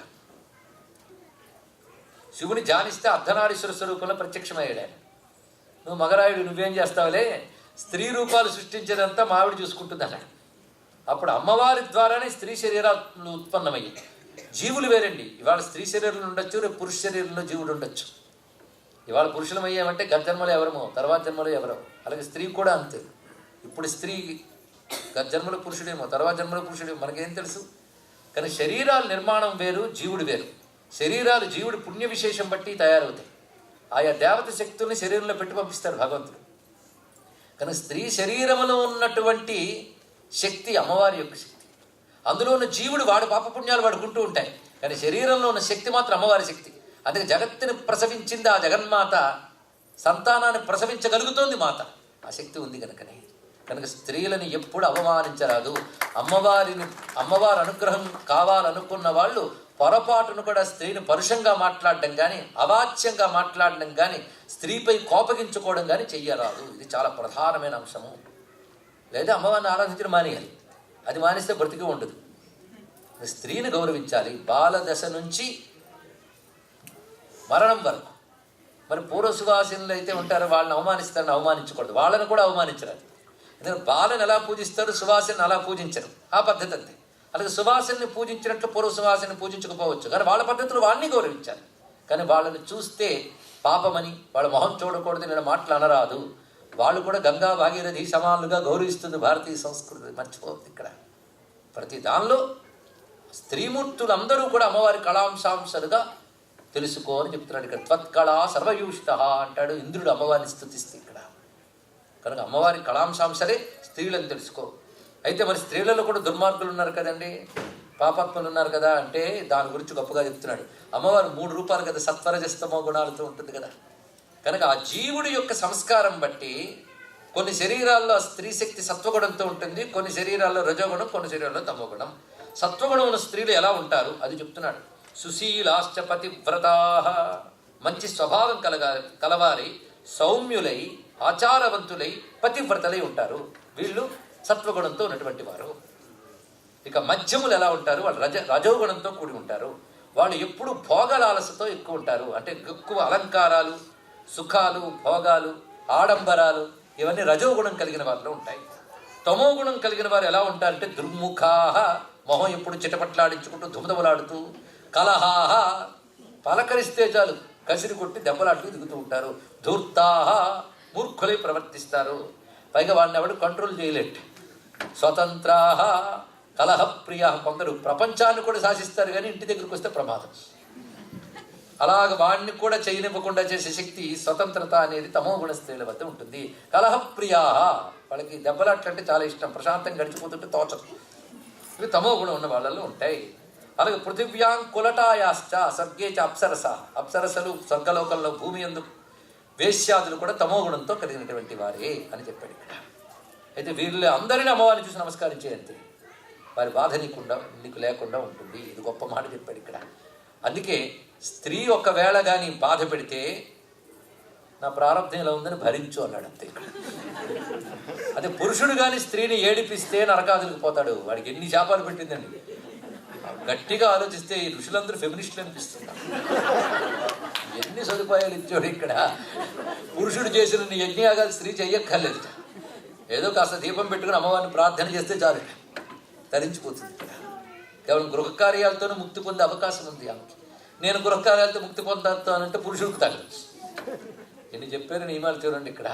సులభంగా తరించిపోయే అవకాశాలు స్త్రీలకు ఎక్కువ ఇచ్చారు. ఎందుకంటే 10 మంది కొడుకులెంతో ఒక స్త్రీ అంతా అని చెప్పేది శాస్త్రం. అది హిమవంతుడికి అందరూ కొడుకులు ఉన్నట్టు, పర్వతపుత్రులు. కానీ అమ్మవారు పుట్టగానే మాత్రం తనకి ఇంతమంది కొడుకులు పుట్టినప్పుడు కూడా కలిగిన ఆనందం కలిగింది ఆయనకి. అంతేగాని కడుపులో ఉన్నది స్త్రీ అని తెలిసిన వెంటనే గర్భవిచ్ఛిత్తి చేస్తున్న పాపాత్ములు ఇప్పుడు భారతదేశంలో ఎక్కువయ్యని స్టాటిస్టిక్స్ చెప్తుంటే బాధ కలుగుతుందండి ఇక్కడ. భారతదేశం పతనానికి హేతువుల్లో ఒకటి స్త్రీని అగౌరవపరచడం. కానీ ప్రపంచంలో ఏ దేశము పూర్వకాలంలో స్త్రీకి ఇవ్వని గౌరవం భారతదేశం ఇచ్చింది. అవునా లేదా? మీకు తెలుసు, ఒక 400 ఏళ్ల క్రితం ఏర్పడిన ఒక దేశం, ఆ దేశం మీకు తెలుసు. ఆ దేశం తన స్వతంత్రం ఏర్పడిన తర్వాత కొన్ని దశాబ్దాల వరకు కూడాను స్త్రీలకు ఓటు హక్కు ఇవ్వలేదు. వాళ్ళు మన దేశంలో స్త్రీని అవమానించారు అని చెప్తారు. భారతదేశంలో స్త్రీని ఎంత గౌరవించారంటే ఇక్కడ. అసలు స్త్రీని మాతృమూర్తిగా చూసి గౌరవించే దేశం భారతదేశం మాత్రమే అని స్వామి వివేకానంద అమెరికా వేదికపై ఉద్ఘాటించిన సంఘటనని ఈ సమయంలో గుర్తు తెచ్చుకుంటూ ఒకసారి నమస్కారం చేసుకుందాం. అందుకు మధ్యలో వచ్చిన కొందరు స్వార్థం భారతీయ సనాతన ధర్మంపై జరిగిన దాడుల వల్ల వచ్చిన విపరీత బుద్ధులే స్త్రీని రకరకాలుగా హింసించడానికి దోహదపడ్డాయి. కానీ వేదాదుల యందు స్త్రీని గౌరవించడమే కనబడుతున్నది ఇక్కడ. అటువంటి స్త్రీమూర్తికి మనం నమస్కారం చేసుకుంటూ ఇక్కడ గొప్ప మాట చెప్పాడు, యోషితాం అవమానేన ప్రకృతేశ్చ పరాభవ. స్త్రీలను అవమానిస్తే ప్రకృతిని పరాభవించినట్లే. ప్రకృతి అంటే ఎవరు? నిన్నటి నుంచి జాగ్రత్తగా విన్నవారికి నేను చెప్పక్కర్లేదు, పరాశక్తి. ఈ మాటలు చెప్పి ఎలా ఉన్నా స్త్రీ పూజ్యురాలైన ఆయన ఇది తెలుసుకోండి ఇక్కడ. ఇప్పుడు ఇంకా మొత్తం ఇది నేను చెప్పినది ప్రకృతి స్వరూపము. ఇంతవరకు చెప్పుకున్నదంతా ప్రకృతి రూపమైన అమ్మవారి యొక్క స్వరూపం. ఇది పరిపూర్ణము, ప్రధానాంశాలు, కళలు, కళాంశాంశాలు అని చెప్పబడుతూ ఉన్నటువంటివి. ఇన్ని రూపములుగా ఉన్న జగన్మాత ప్రకృతి పరాశక్తి లలితమ్మకు నమస్కారము. నమస్కారం చేసుకుని ఇప్పుడు ఒక్కొక్కటి వివరంగా చెప్తున్నాను విను.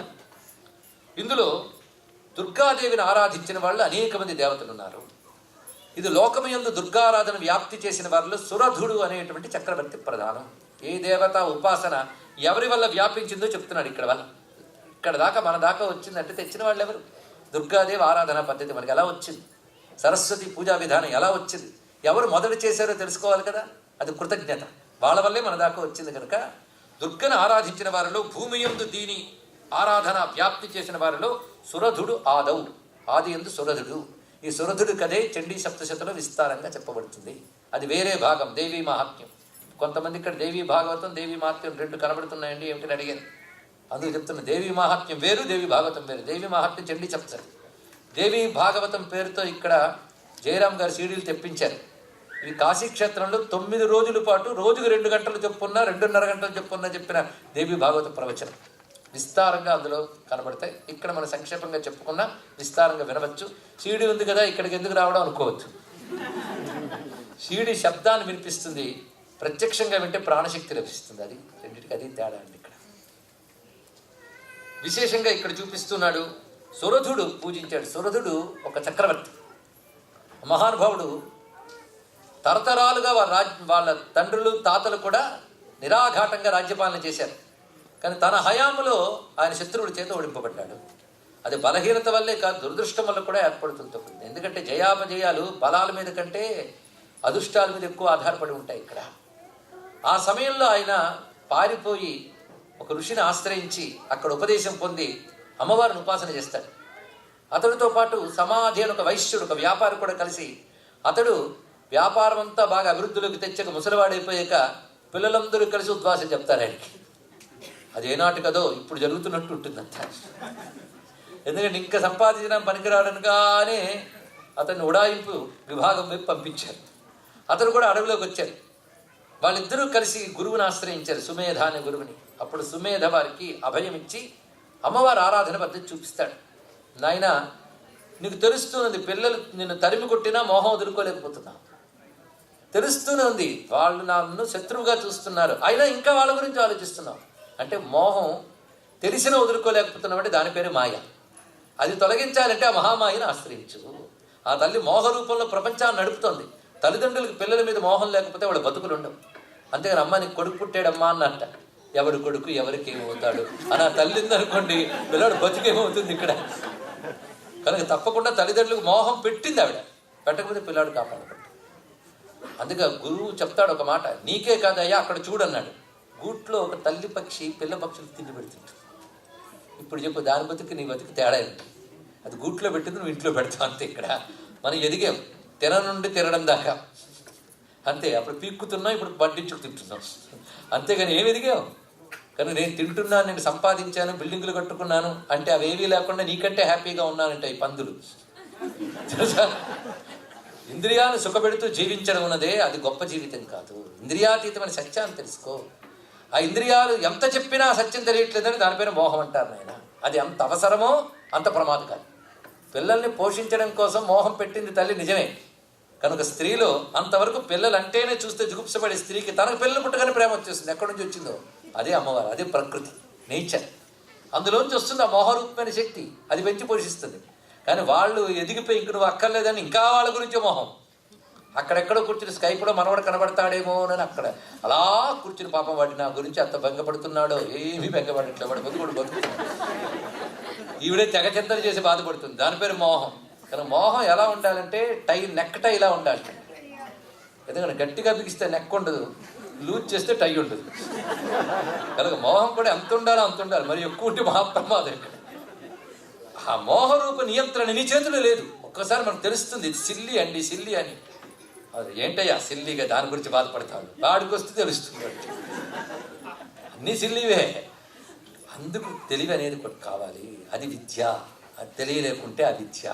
ఆ విద్యలు ఆవిడ చేతిలో ఉన్నాయి కనుక మీరిద్దరూ ఆవిడని ఆరాధించండి అని చెప్పారు. ఎవరు? సురథుడు. వాళ్ళిద్దరూ కలిసి అమ్మవారిని ఆరాధన చేశారు. ముందు అమ్మవారంటే ఏంటో చెప్తాను. ఊరికి వెళ్ళి పసుపు వేయము, కుంకుమ వేయము అని పూజా విధానం కాదు. అసలు అమ్మవారంటే ఏమిటో తెలుసుకున్నప్పుడు ఆరాధించు, అప్పుడు ఫలితం ఉంటుంది నీకు. జ్ఞాత్వా కుర్వీత కర్మాణి, ఆరాధించు అని చెప్తే దాని ప్రకారంగా ఆరాధిస్తే జగన్మాత ప్రత్యక్షమైంది. ప్రత్యక్షమైతే సురథుడు ఏమన్నాడో తెలుసా? నాకు పోయిన రాజ్యం అంతా రావాలమ్మా, నాకు రాజును కావాలి అన్నాడు. అంటే అమ్మవారు ఏమన్నారంటే, నువ్వు కష్టపడకుండా నీ రాజ్యం నీకు వస్తుంది, నీ శత్రువులందరూ నీకు వసూలైపోతారు. ఈ రాజ్యాన్ని కొన్ని వేల ఏళ్ళు పాలిస్తావు, అంత ఆయువు ఇస్తున్నా. ఆ తర్వాత మరణించిన తర్వాత నువ్వు స్థావరణ అనే మనువు అవుతావు, కలకాలం ఉంటావు. ఎంత అడిగితే అంత ఇచ్చిందండి. ఫలమపిచ వాంఛా సమధికం, మరి తల్లి అనుగ్రహం. ఈయన్ని అడిగింది ఏమని? ఈ మోహం తొలగించి మోక్షం ఇవ్వమ్మా అన్నాడు. మోక్షం ఇచ్చింది. అంతేగాని ఇద్దరు భక్తులే, ఇద్దరికి అమ్మవారు కనబడ్డారు, కానీ ఇద్దరికి 2 వరాలు ఇవ్వలేదు. ఎందుకు? ఇద్దరు సంస్కారాలు వేరు. ఇద్దరు ఇంకా రాజ్యపాలన చెయ్యాలని తపనుంది కనుక అతనికి రాజ్యం ఇచ్చింది. మోక్షం కావాలనుకున్న మోక్షం ఇచ్చింది. కథ ద్వారా ఋషి మనకి ఏం చెప్పదలుచుకున్నాడంటే, నువ్వు కోరితే లౌకిక పారలౌకిక సంపదలు ఇస్తుంది, ఏం అక్కర్లేదంటే మోక్షం ఇస్తుంది.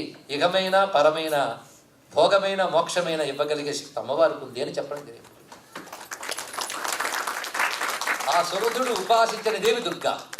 ఈ దుర్గ పనేమిటయ్యా అంటే, ఎప్పుడు దుష్టశక్తులు విజృంభిస్తాయో వాటన్నిటిని నియంత్రించి మంచి శక్తులకు బలాన్నిచ్చి లోకానికి క్షేమం కలిగించడం దుర్గ చేసే పని.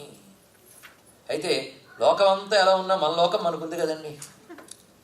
మనం గతంలో చెప్పుకున్నామో లేదో, గురువుగారి దగ్గర శిష్యుడు అడిగట్ట, ఎన్ని లోకాలు ఉన్నాయి స్వామి అని. ఎవరి లోకం వాడిదినైనా అన్నట్టు. ఎందుకంటే మన బ్రతికే మనకు బ్రహ్మాండం, అవునా కాదా అండి? అన్నమయ్య చెప్తాడు, ముందు తాకలిగితే 3 లోకములు. ముల్లోకాలు చర్చ చేయాలని ముందు వీడు ఉండాలిగా. మనం నిద్రపోతే ఏ లోకము లేదు, పొద్దున్న లేస్తే 2 లోకాలు.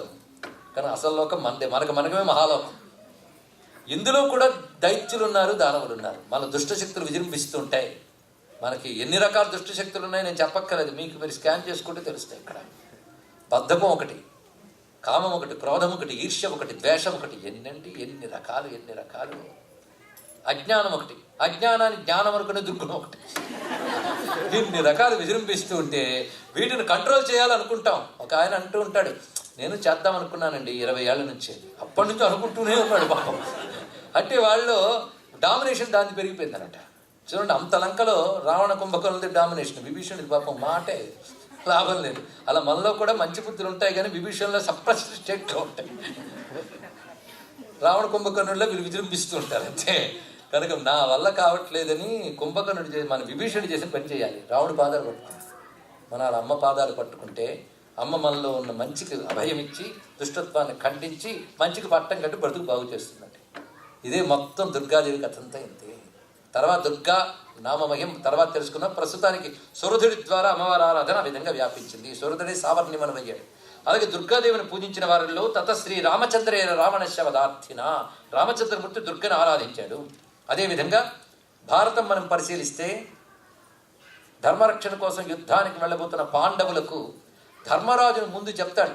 విరాట పర్వంలో నువ్వు అజ్ఞాతవాసం చేసినప్పుడు దుర్గాదేవిని ఆరాధించాలి. యుద్ధానికి ముందు అర్జునుడికి దుర్గాదేవిని ఆరాధించమని చెప్తాడు ఇక్కడ కృష్ణ పరమాత్మ.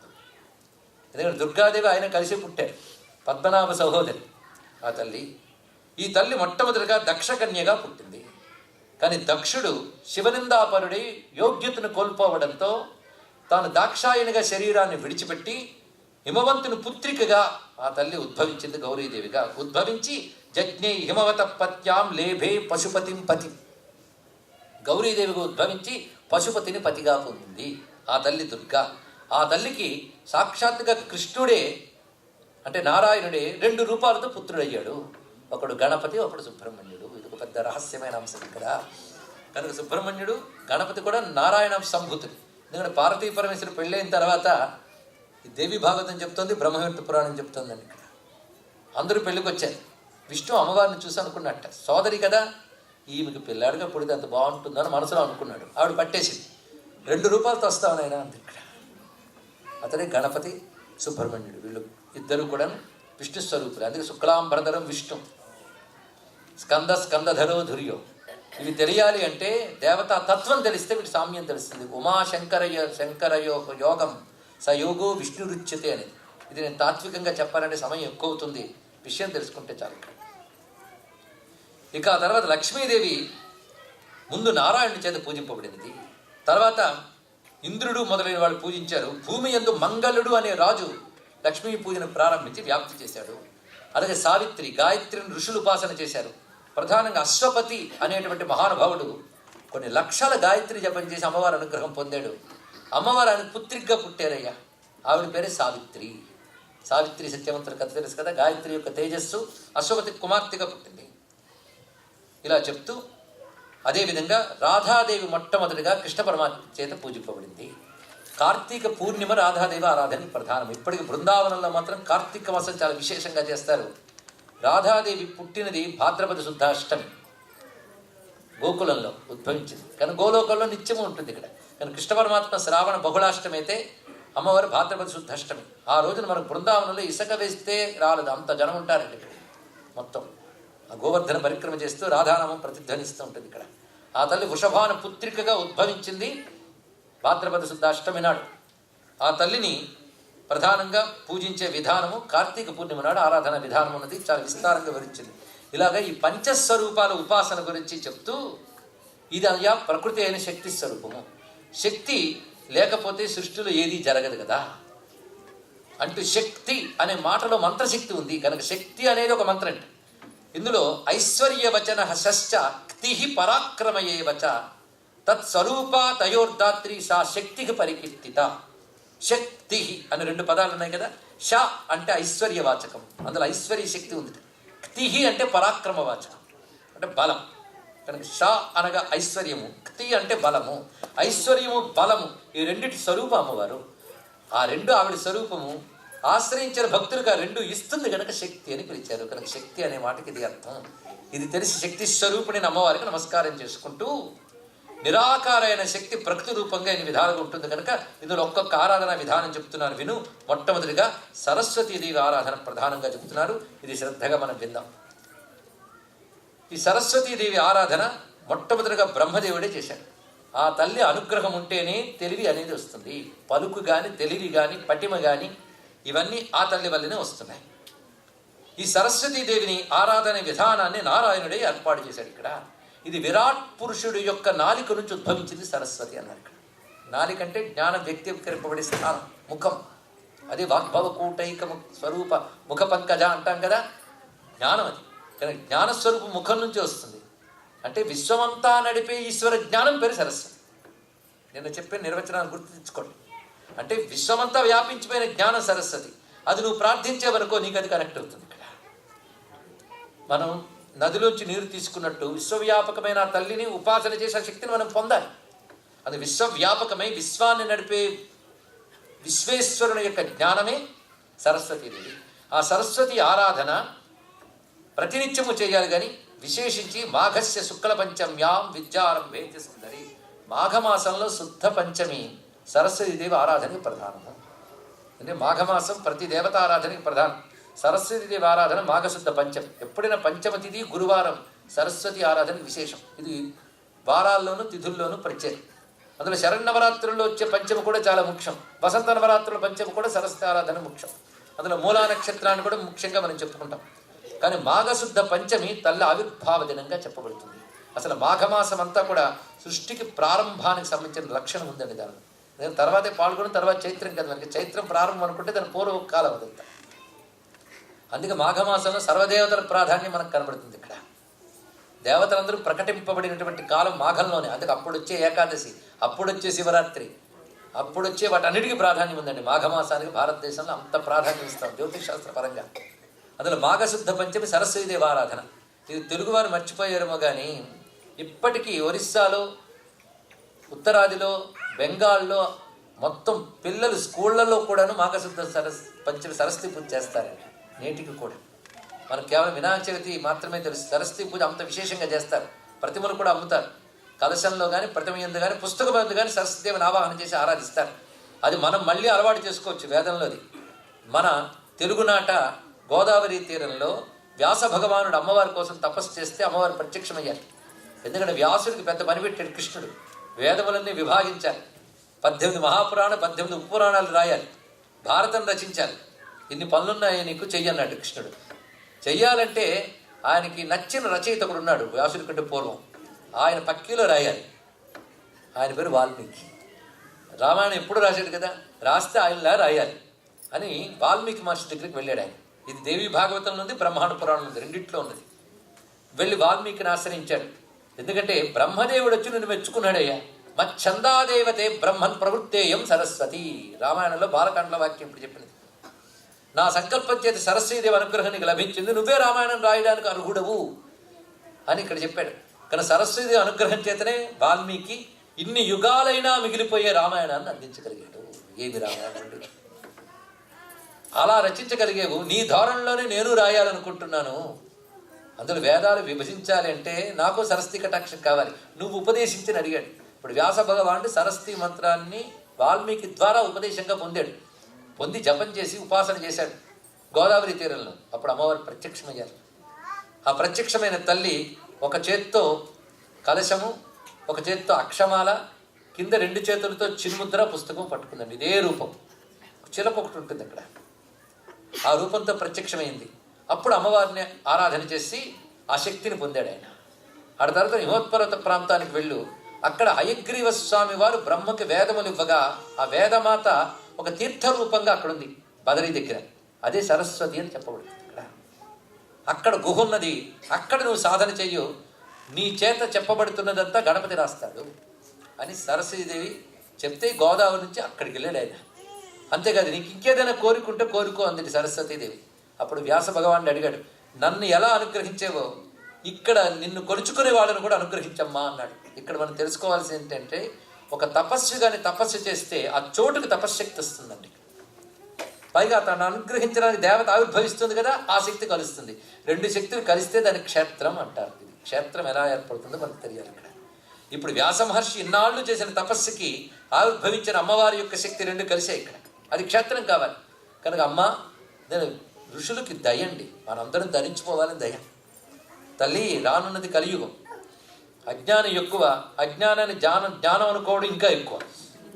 అందుకు నువ్వు అనుగ్రహించాలి తల్లి.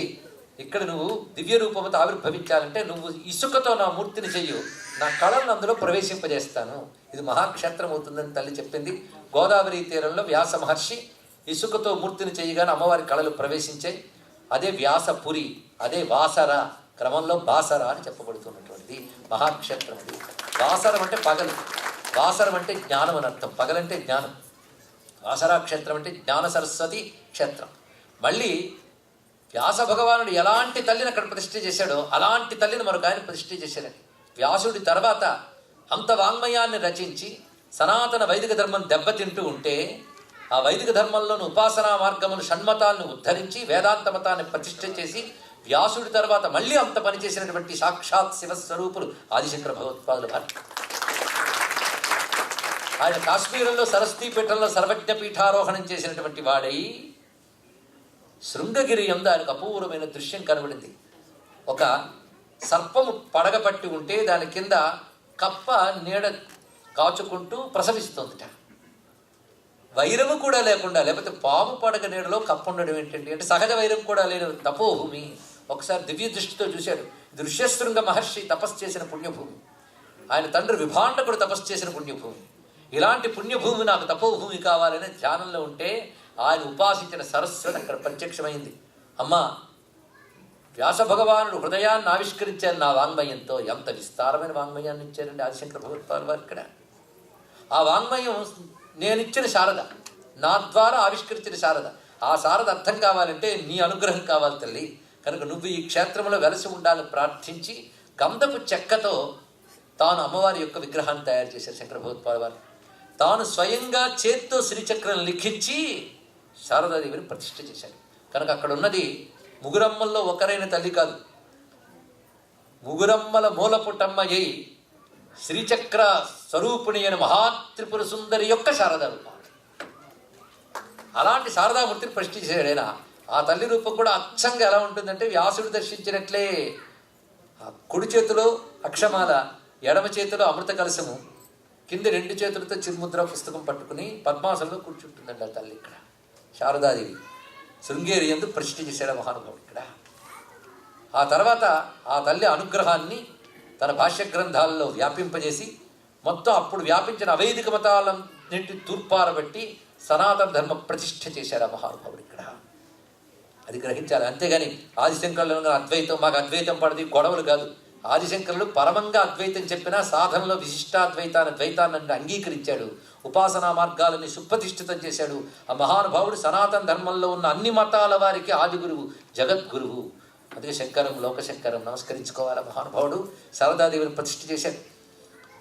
అంతేకాదు ఆ తర్వాత శృంగగిరికి వచ్చిన పీఠ పరంపర అంతా కూడా శంకరులు సమానులు. 4 పీఠాలు శంకరుడు పెట్టినా శృంగేరి పీఠంలో ఆది పీఠం. శంకరులు 32 ఏళ్ళు జీవించారు. 12 ఏళ్ళు ఆయన తపస్సు చేసి ఉన్నది శృంగేరిలో. అంతకాలం 32 ఏళ్ళు 12 ఏళ్ళు గడిపారంటే అంత గొప్పది. మొట్టమొదటి సురేశ్వరాచార్యులు వారు శంకరుల తర్వాత పీఠాధీశ్వరులు. ఆ తర్వాత క్రమంలో సరిగ్గా మనకి వచ్చినటువంటి పీఠ పరంపరల్లో 12వ పీఠాధీశ్వరులు శ్రీ శ్రీ శ్రీ విద్యారణ్య స్వామి గారండి. ఆయన ఎవ్వరూ మర్చిపోరాదు. ఎందుకంటే ఆ వ్యాసుడు శంకరులు అంత చేశాడు. సమగ్రంగా వేదాలంటికి భాష్యం రచించాడు. వేదాంత పంచదశి, సర్వదర్శన సంగ్రహ, మ్యాగ్నోపస్ 2 ఆయనవి. సర్వదర్శన సంగ్రహ ఆ రోజుల్లో ఉన్న అన్ని మతాల గురించి అధ్యయనం చేసి ఏ మతం గురించి చెడుగాను మంచిగాను కాకుండా ఉన్నది ఉన్నట్టు చెప్పాడు మహానుభావుడు ఇక్కడ. ఎంత గొప్ప గ్రంథం అవి రచించాలని సామాన్యులు కాడు. ఆయన 126 ఏళ్ళు జీవించాడు మహానుభావుడు. ఆయనే ఇతరుల చేత మతం మార్చబడిన హరిహర బుక్కరాయల్ని తిరిగి హిందూ మతంలోకి తీసుకువచ్చి విజయనగర సామ్రాజ్యాన్ని స్థాపింపజేసిన మహానుభావుడు విద్యారణ్య స్వామి వారు. భారతీయులు ప్రాతకాలం స్మరించవలసిన మహానుభావుడు అండి. మన చరిత్ర తెలియకుండా బతుకుతున్నందుకు సిగ్గుపడాలి. ఇలాంటి మహాత్ములు పుట్టిన భారతీయ సంస్కృతికి మనం వారసులు అని ఒక గర్వం కలిగినా చాలండి, సంతోషిస్తాం ఇక్కడ. ఆ మహానుభావుడు ఎంత చేశాడో విద్యారణ్యుల వారు. మరి శంకరుల వలె కనకవృష్టి కురిపించాడు విద్యానగరంలో. అంత తపస్వి. అందుకే అలాంటి విద్యానగరంలో కృష్ణదేవరాయలు ఉత్పన్నమయ్యే అలాంటి మహానుభావులు. అలాంటి విద్యారణ్యుల వారు ఏం చేశారంటే తన కాలానికి ఆ గంధపు చెక్కలో కొన్ని మార్పులు వచ్చి చివుకుతూ ఉంటే తాను పంచలోహాలతో మళ్ళీ శారదామూర్తిని ప్రతిష్ఠ చేసి కళలన్నింటిలో అందులో ఆవాహన చేశాడు. ఇప్పటికి ఆనాడు శంకరులు పూజించినది ఒకవైపు మఠంలో ఉన్నప్పటికీ కూడా విద్యారణ్యుల వారు ప్రతిష్ఠ చేసిన పంచలోహ శారదా విగ్రహమే ఇప్పుడు మన శృంగేరిలో శారదా మందిరంలో దర్శిస్తున్నాం. కనుక శారదాదేవి వైభవం ఇప్పుడు మనం స్మరించుకున్నాం. ఇలాంటి శారదాదేవి అనేక మూర్తులుగా భాషిస్తుంది. శారద సర్వశుక్ల సరస్వతి, నీల సరస్వతి, తార ఇత్యాది రూపములకి శ్యామలాదేవిగా ఇన్ని రకాలుగా శారదాతత్వమే ఆరాధింపబడుతుంది. మాఘశుద్ధ పంచమి నాడు ఈ తల్లిని ఆరాధించడం అనేది ముఖ్యమైన అంశం. ఇక్కడ నుంచి ఇక్కడున్న తల్లులు కూడా వాళ్ళు ఆరాధించి పిల్లల చేత కూడా పూజ చేయించండి. తెలివితేటలు పెరగడానికి చాలా పనికొస్తుంది. ఇది కూడా కణ్వశాఖ ప్రకారంగా చెప్పబడుతున్న విధానాన్ని చెప్తున్నానంటున్నాడు నారాయణుడు. కలశంలో కానీ పుస్తకమనందు కానీ ప్రతిమ యందు కానీ అమ్మవారిని ఆరాధన చేయాలి. 3 యందు కూడా చేయవచ్చు. ఇక ఆరాధించేటప్పుడు మాత్రం అమ్మవారికని శ్వేత కుసుమాలు, అవి కూడా తెల్లని గంధములో ముంచిగానే కుసుమాలతో పూజిస్తే చాలా మంచిది. అదేవిధంగా క్షీరాన్నము, ఆవు నెయ్యి మొదలైనవి నివేదించి అమ్మవారిని ఆరాధించిన శ్రేష్టము. ముందుగా గణపతిని ఆరాధించి ఆ తర్వాత అమ్మవారిని ఆరాధన చేయాలి. పూజా విధానాన్ని అంతటినీ ఇక్కడ చెప్తున్నాడు ఇక్కడ. అలాగే నారికేళము, కదళీ ఫలము ఇలాంటివి అమ్మవారికి నివేదించాలి. ఇక్కడ భావనతో మనం పూజించినట్లే భావించాలండి. ఇక్కడ అమ్మవారి రూపాన్ని ఒక్కసారి ధ్యానాన్ని చెప్తున్నాను విను అంటున్నాడు ఇక్కడ నారాయణుడు. ఈ ధ్యానము కూడా శాస్త్రములో చెప్పిన దాని ప్రకారంగా చెప్తున్నాను. దేవతామూర్తిని శాస్త్రంలో ఉన్నట్టు ధ్యానించాలి, మనంతటి మనం కాదు. ఇక్కడ ఎలా ధ్యానించాలి అంటే సరస్వతీం శుక్లవర్ణాం సస్మితాం సుమనోహరం, చిరునవ్వు నవ్వుతూ ఉన్నది, తెల్లని కాంతులతో ఉన్నది, తెల్లని వస్త్రము ధరించి ఉన్నది. కోటి చంద్ర ప్రభాపుష్ట స్త్రీయుక్త విగ్రహం, కోటి చంద్రుల వలె తెల్లని కాంతులతో ప్రకాశిస్తూ వీణని పుస్తకాన్ని ధరించి భాషిస్తున్నటువంటి తల్లి. ఈ తల్లిని బ్రహ్మ విష్ణు రుద్రాది దేవతలు కూడా ఆరాధిస్తారు. యా వీణావరదండ మండితగర, యా శ్వేత పద్మాసన, యా బ్రహ్మాచ్యుత శంకర ప్రభృతిభిర్దేవై సదా సేవిత, సామాం పాతు సరస్వతి భగవతి నిశేష జాడ్యాపహ, యా కుందేందు తుషారహార ధవళ, యా శుభ్రవస్త్రాన్విత. ఆ తల్లి యొక్క స్వరూపమే సర్వశుక్లా సరస్వతి. ఇక్కడ మనం అర్థం చేసుకుంటే పిల్లలకి చెప్పచ్చు. ఒక దేవత రంగు, ఆ దేవత చేతిలో ఉన్న వస్తువులు, వీటి బట్టి దేవతాతత్వం తెలుస్తుంది. కనుక ప్రతి విగ్రహము దేవతాతత్వాన్ని విశేషంగా గ్రహించి ఇస్తుంది కనుక విగ్రహం అన్నారు. ఇక్కడ తత్వాన్ని విశేషంగా గ్రహించి ఇస్తుంది. అందుకే భారతీయులు విగ్రహారాధకులు కాదు, తత్వారాధకులు. విగ్రహం ద్వారా తత్వం తెలుస్తుంటున్నాం. అప్పుడు ఆ విగ్రహాన్ని ఒక్కసారి ధ్యానిద్దాం. ఒక్క అమ్మ భావన తెల్లగా ఉంటుంది కదా. తెల్లదనం దేనికి సంకేతమయ్యా అంటే జ్ఞానం తెల్లగా ఉండాలి. జ్ఞానానికి 2 లక్షణాలు ఉండాలి, క్లారిటీ అండ్ ప్యూరిటీ. స్పష్టత, స్వచ్ఛత. ఈ రెండిటి రంగు తెలుపు. అందుకు అమ్మవారు తెల్లగా ఉన్నారు ఇక్కడ. కానీ జ్ఞానం యొక్క రంగు తెలుపు. తేట తెల్లని చేసేడండి అంటారు. కొంచెం తెలుగు గుర్తుంటే అవునండి మా చిన్నప్పుడు చదివే ఉంటారు. తర్వాత పిల్లలకు అసలు బాధే లేదు. తేట తెల్లం అనే మాట విన్నారు కదా. తేట తెల్లం తెలుగులో ఎంత అందమైన మాటలు ఉన్నాయండి. మరి సంస్కృతం కడుపులోంచి వచ్చింది కదా. భారతదేశంలో పుట్టిన ఏ భాష అయినా భారతీయ ఆత్మని చూపిస్తుంది. అది దాని గొప్పతనం. ఇక్కడ తేట తెల్లం అని ఒక మాట ఉన్నది కదా. కనుక తేట తెల్లం జ్ఞానం యొక్క లక్షణం. అది ఆవిడ రంగు. ఇక చేతిలో పట్టుకున్నది ఒక్కసారి పరిశీలిద్దాం. ఎందుకు 4 చేతులు ఎందుకండి మీ దేవుళ్ళకి? ఎవరికైనా 4 చేతులు ఉంటాయా? ఎవరికి ఉండవు, వాళ్ళకి ఉంటాయి కనుక వాళ్ళ దేవుళ్ళు అన్నారు. ఈ 4 చేతులను ఒక్కసారి పరిశీలిద్దాం. ఒక చేతిలో అక్షమాల పట్టుకుందిట. ఏమిటయ్యా అంటే ఆ నుంచి క్ష వరకు ఉండే అక్షరాలే అక్షమాల. అన్ని మంత్రాల శక్తులు అక్షరాల్లోనే ఉంటాయి కనుక సర్వ మంత్రాల శక్తి అది అక్షరాల శక్తి. అంతేకాదు శబ్దం 2 రకాలుగా వినబడుతుంది. ఒకటి అక్షరాలు, ఇంకోటి నాదము. అక్షరాలు పలికే శక్తి మానవులకు మాత్రమే ఉంది. శబ్దాలు ప్రపంచంలో అన్నీ పలుకుతాయి కనుక స్వరం అక్షరం అనే నాదానికి 2 రూపాలు ఉంటాయి. ఇంత నాలెడ్జ్, నాదానికి సంబంధించిన నాలెడ్జ్ చాలా ఉందండి ఇక్కడ. కానీ 5 రోజుల కథతోనే మనకు అయిపోతుంది. ఇక్కడ ఎంత విస్తారమైన విషయం ఉందో ఇక్కడ. నాదం, స్వరం, అక్షరం. ఎందుకంటే సృష్టిలో ప్రతి సౌండ్కి ఒక నోటు ఉంటుంది. నేను అలా కొట్టానంటే సంగీత విద్వాంసులు అది ఏ నోటో చెప్పగలరు. కానీ సృష్టిలో పలికే ప్రతి శబ్దానికి ఒక స్వరం ఉంటుంది. దాన్ని క్రమబద్ధీకరిస్తే సంగీతం అవుతుంది. రెండవది అక్షరం. స్వరం సృష్టిలో ఎక్కడి నుంచైనా వినబడుతుంది. కానీ అక్షరం మానవుడు మాత్రమే పలకగలదు, ఇంకెవ్వరూ పలకలేరు. ఎన్ని వాక్కు గురించి ఎన్ని చెప్పారో సరస్వతి సూక్తంలో చెప్పారు. గుహాత్రేణి నిహితానేంగయంతి తురీయం వాచో మనుష్యా వదంతి. వాక్కు మానవుడు మాత్రమే పలకగలరు అక్షర రూపంలో. అందుకే మానవ జన్మ మిగిలిన జన్మల కంటే గొప్పదని చెప్పడానికి కారణం ఇది ఇక్కడ. సరే, స్వరము అక్షరము కదా, ఈ 2 నాద విద్యలే. అది స్వరశక్తి వీణతో చూపిస్తుంది, అక్షరశక్తి మాలతో చూపిస్తుంది. ఆ 2 నా రూపాలే అంటుంది నాదరూపిణి అయిన సరస్వతి. సర్వశాస్త్రములు గ్రంథ రూపంలో చూపిస్తుంది ఇక్కడ. శాస్త్రములన్నీ గ్రంథములు. గ్రంథము అంటే పుస్తకం అని కాదు, అది శక్తి. గ్రథన శక్తి గ్రంథం. గ్రథనం అంటే కూర్చుట. ఒక నాలెడ్జ్ని ప్రజెంట్ చేసేటప్పుడు ఇంట్రడక్షన్, ఎక్స్ప్లెనేషన్, కన్క్లూజన్ అని చెప్పాలి వివరంగా. దానినే మనం గ్రంథం అంటారు. ఆ శక్తి పట్టుకుంది ఆ తల్లి. కనుక వీణమేటుతూ ఉన్నటువంటి ఆ తల్లి రూపాన్ని ఒక్కసారి తలంచుకుంటే సరిగమ పద నిరతాం తాం వీణా సంక్రాంత కాంత హస్తాం తాం శాంతాం మృదుల స్వాంతాంకుచ భరతాం తాం నమామి శివకాంతాం అంటాడు కాళిదాస మహాకవి. ఆ తల్లి యొక్క స్వరూపము నఖముఖముఖరిత వీణానాదరసాస్వాద నవనవోల్లాసం ముఖమంబమోదయతు మాం ముక్తాతాటంక ముగ్ధహసితం తే. కాళిదాస మహాకవికి దర్శనమిచ్చిన సరస్వతి స్వరూపాన్ని తను వర్ణించి చూపిస్తున్నాడు. ఆ తల్లి వీణ మీటుతున్నప్పుడు తల పంకిస్తోంది వీణకు తగ్గట్టుగా. అప్పుడు ఆ తల్లికి చెవులకి అటు ఇటు ముత్యాల తాటంకాలు వేలాడుతున్నాయి. ముత్యాలు తెల్లగా ఉంటాయి కదా, మెరిసిపోతున్నాయి. అంతకంటే అందంగా అమ్మవారి పెదవులపై నవ్వు ముత్యం మెరుస్తుంది. ఇటు అటు ముత్యాలు, మధ్యలో నవ్వు ముత్యంతో వీణ మీటుతున్న అమ్మవారి ముఖాన్ని నా హృదయంలో ధ్యానిస్తున్నాను అన్నాడు కాళిదాస మహాకవి. అటువంటి ఆ తల్లి స్వరూపాన్ని తలచుకోగానే క్షోణితలంబు నన్ను దురుసోక గమృక్కును తింతు సైకత శ్రోణికి చెంచరీకచయ సుందర వేణికి రక్షితామర శ్రేణికి తోయ జాత భవ చిత్త వశీకరణైక వాణికిన్ వాణికి అక్షదామ సుఖ వారిజ పుస్తక రమ్యపాణికి అన్నారు పోతన గారు. అంబన వాంబుజోజ్వలక రాంబుజ శారద చంద్ర చంద్రికాడంబర చారుమూర్తి ప్రకట స్ఫుట భూషణ రత్న దీపికా చుంబిత దిగ్విభాగ శృతి సుక్తి వివిక్త నిజ ప్రభావ భవాంబర వీతి విస్తృత విహారిణి నన్ను కృపజుగుడు భారతి అన్నాడు ఎర్రన గారు. అంతేకాదు కంఠపీఠిక నౌకార ఘంటమొరయ చలుగు గావుత మన్మన క్షత్రసీమ కవి కుటుంబంబు పాలిటి దివిజసురభి జలజ సంభవు బోటి భాషా వధూటి అన్నాడు శ్రీనాథ మహాకవి. ఇలా మహాత్ములందరూ ఆ తల్లిని ప్రార్థించే ఇన్ని వాంగ్మయాలను అందింపగలిగారయ్యా. అటువంటి స్థితి శారదాదేవి రూపము. మహర్షులు, దేవతలు అందరూ ఆ తల్లిని ఆరాధించి ఆ తల్లి అనుగ్రహం చేతనే ఉన్నారు. ఎవరికి అక్కర్లేదండి శారదాదేవి అనుగ్రహం, ప్రతి వారికి ఆ తల్లి అనుగ్రహం కావాలి ఇక్కడ. అందుకే ఆ తల్లి అనుగ్రహం లేకపోతే అందరూ మూగవాళ్లతో సమానమవుతారు.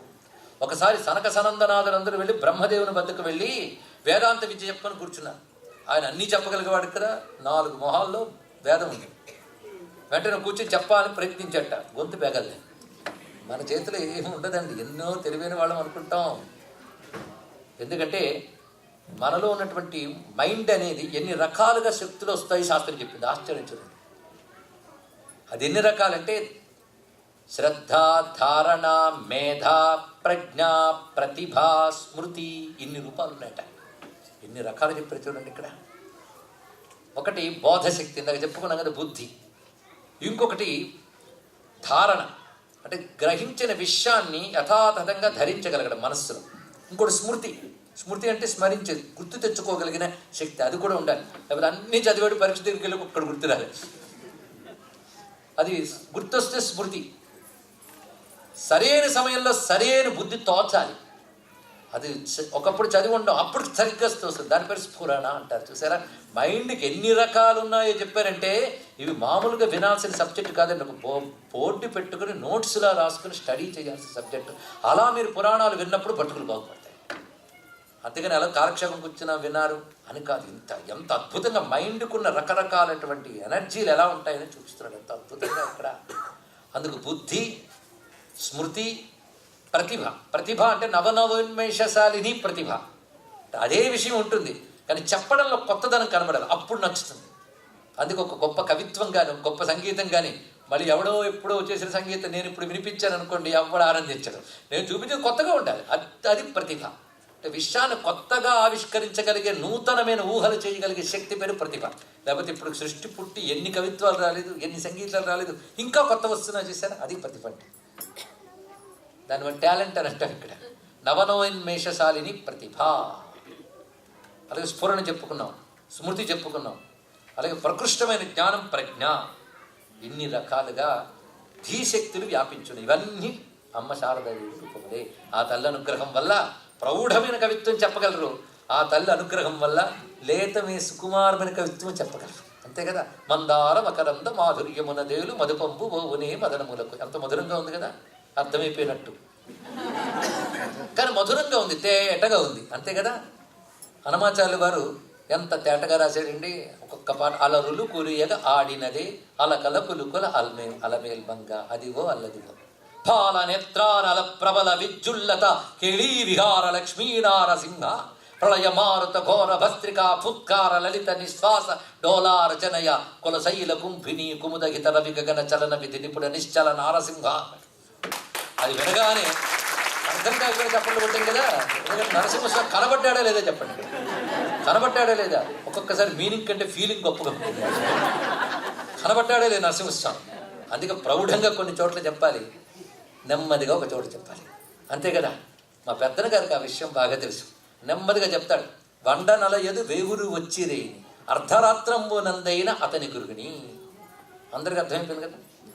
ఆయనే ఒక పెద్ద హిమోత్పర్వతంలో జాలువారుతున్న గంగా ప్రవాహాన్ని చూశాడు అని చెప్పేటప్పటికల్లా అటజని కాంచ భూమి సురుడంబర చుంబి శిరస్సర జరీ పటల ముహుర్ముహుర్లుటద భంగ తరంగ మృదంగ నిస్వన స్ఫుట నటనానుకూల పరిపుల్ల కలాప కలాపి జాలమున్ కటక చరత్కరేణుకర కంపిత సాలము శీత శైలము.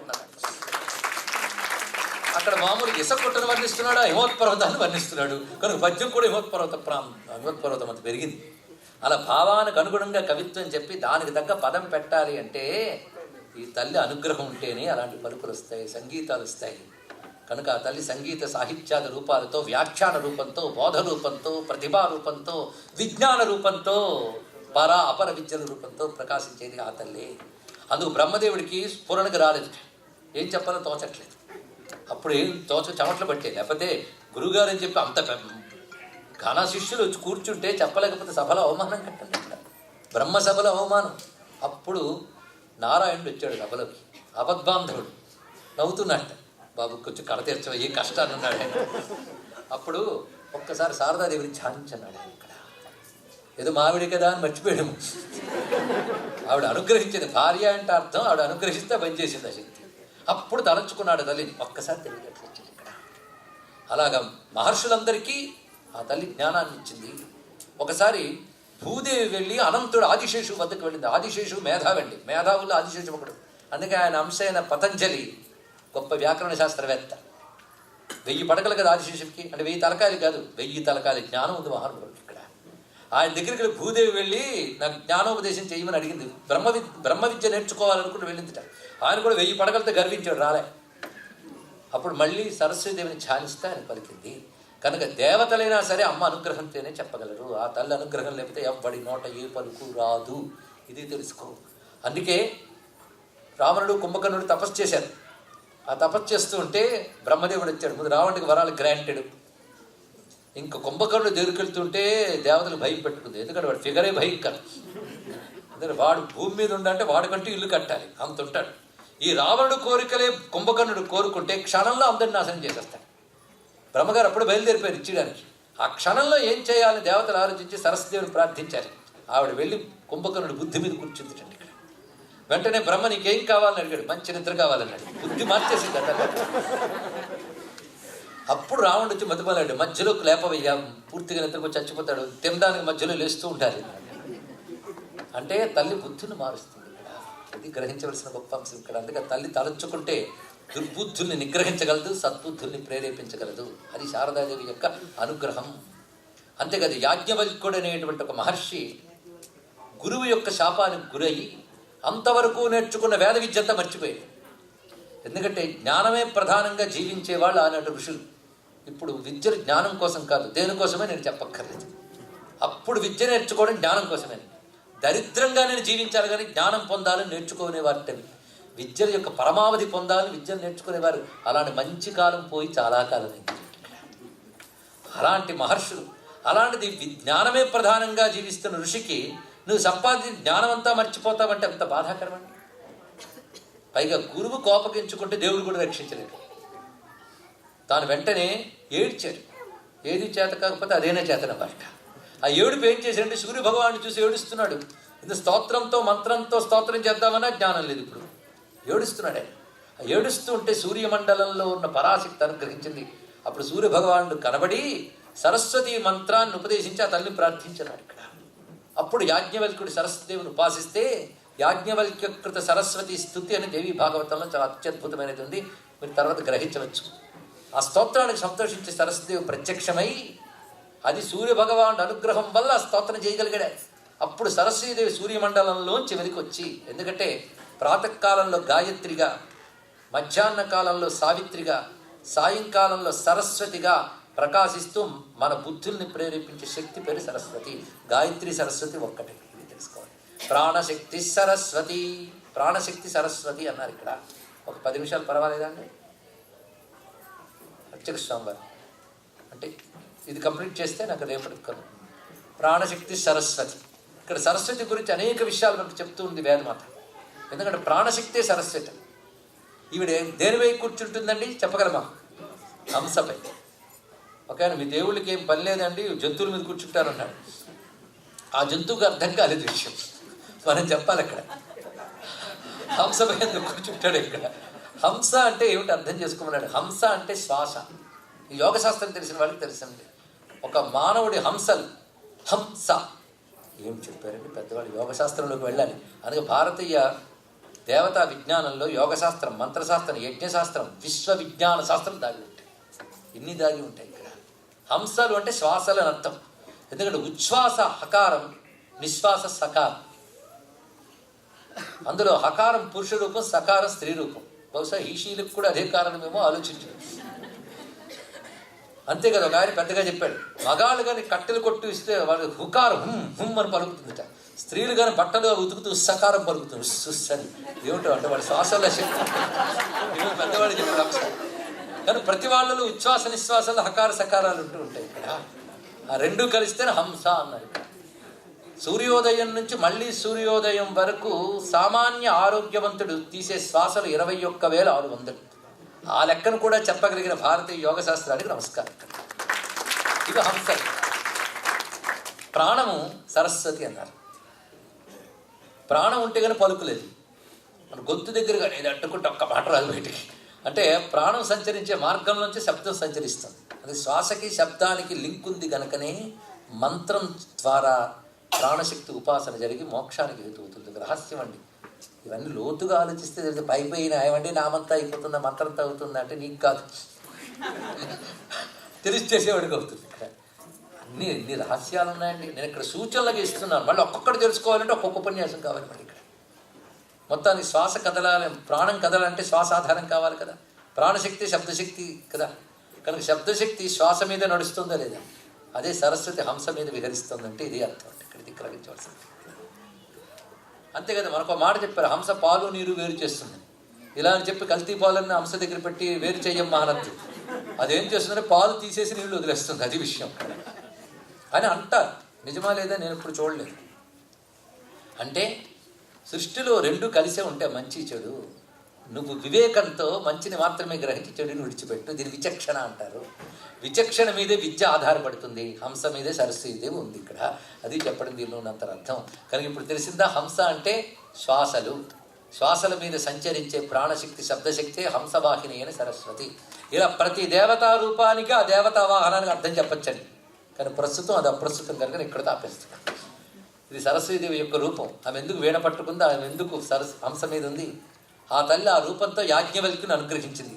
అప్పుడు యాజ్ఞవల్క్యుడికి పోయే జ్ఞానం అంతా తిరిగి వచ్చింది. అది రావడమే కాకుండా తాను స్వయంగా శాస్త్రరచన చేయగలిగిన శక్తినిచ్చింది. అది యాజ్ఞవల్క్య స్మృతి మొదలైనవి ఉన్నాయి. యాజ్ఞవల్క్యుడికి అమ్మవారికి ప్రసాదించినటువంటి వేదమే శుక్ల యజుర్వేదం అని చెప్పడం. అంతకుముందు కృష్ణ యజుర్వేదం, ఇది శుక్ల యజుర్వేదం. ఈ శుక్ల యజుర్వేదమే తర్వాత మాధ్యందిన సంహిత అనే పేరుతో కూడా చెప్పబడుతుంది. మధ్యాహ్న కాల సూర్య భగవానుడు ఉపాసన వల్ల అతనికి లభించింది కనుక సరస్వతి అనుగ్రహం మాధ్యందిన సంహిత. యాజ్ఞవల్క్య స్మృతి కూడా ఉంది. నేటికి యాజ్ఞవల్క్య శాఖకు చెందినటువంటి వారు ఉన్నారు. అటువంటి యాజ్ఞవల్క్య మహర్షి స్మరణ ధన్యుల్ని చేస్తుంది. యాజ్ఞవల్క్యుడు సరస్వతి భక్తుల్లో ఒకడు. ఇలా ఎందరెందరండి సరస్వతి భక్తులు కాని వాళ్ళు ఎవరు? బ్రహ్మాది దేవతలందరూ కూడా సరస్వతి భక్తులే. అలాంటి సరస్వతీదేవి గురించి వేదం ఎంత గొప్పగా చెప్పింది. ప్రణో దేవి సరస్వతి వాజేభిర్వాజినీవతి. మన నా మధ్య శృంగేరి శారదా వైభవం గురించి చెప్పాలంటే వేదముల్లో చెప్పిన శారదాదేవిని కూడా కలిగితే 5 రోజులు చెప్పడం జరిగిందండి. ఇక్కడ శారదా వైభవం అనే పేరుతో చెప్పడం జరిగింది. సరే, ఒక్క క్షణం తల్లిని ధ్యానిస్తే అంబితమే నదీతమే దేవితమే సరస్వతి. ఋగ్వేదంలో మంత్రం ఇది.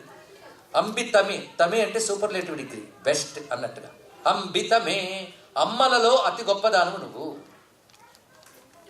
నదీతమే దేవితమే, దేవీమూర్తుల్లో నువ్వు అతి గొప్పదానివి. నదుల్లో నువ్వు గొప్పదానివి. ఇది గొప్ప మాట అండి. సరస్వతీదేవికి నదీ రూపం ఉందని DeviBhagavatam చెప్తుంది, బ్రహ్మ వివర్త పురాణం చెప్తుంది. గ్రహించవలసిన అంశం. సరస్వతీదేవి లక్ష్మీదేవి ఒకసారి ఏదో గొడవ పడ్డారట. ఇద్దరికిద్దరు శపించుకున్నారు. వాళ్ళ శాపాలు మన పనికొచ్చాయి.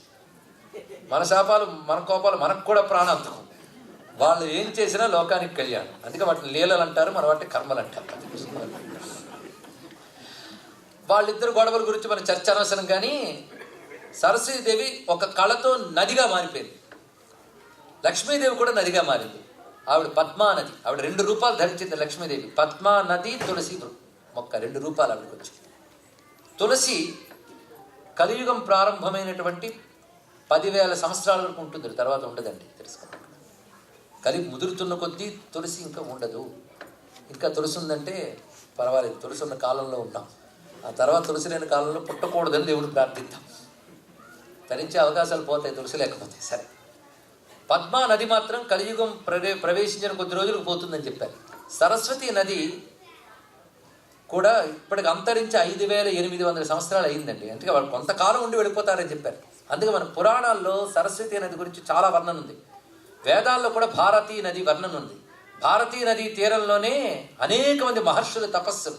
అదే భారతీయతకు మూలం. పాండవులు సరస్వతీ తీర్థానికి వెళ్ళడం, సరస్వతీ నదిలో స్నానం చేయడం అనేక చోట్ల వర్ణించారు. వేదముల యందు కూడా వర్ణింపబడింది. దాన్ని మన హిస్టోరియన్స్ భారతదేశాన్ని పాలించేటప్పుడు మాత్రం మిథికల్ రివర్ అని పేరు పెట్టారు. అంటే ఇట్స్ మిత్, అంతేగాని లేదు సరస్వతి నది అన్నారు. ఇక్కడ మనం కూడా అవనేమో పురాణాలు కల్పన అనుకున్నాం. కానీ కొద్ది దశాబ్దాల క్రితం జరిగిన ఒక అత్యద్భుతమైన విషయం ఇక్కడ కొందరికి తెలుసు, కొందరికి అసలు తెలియదు.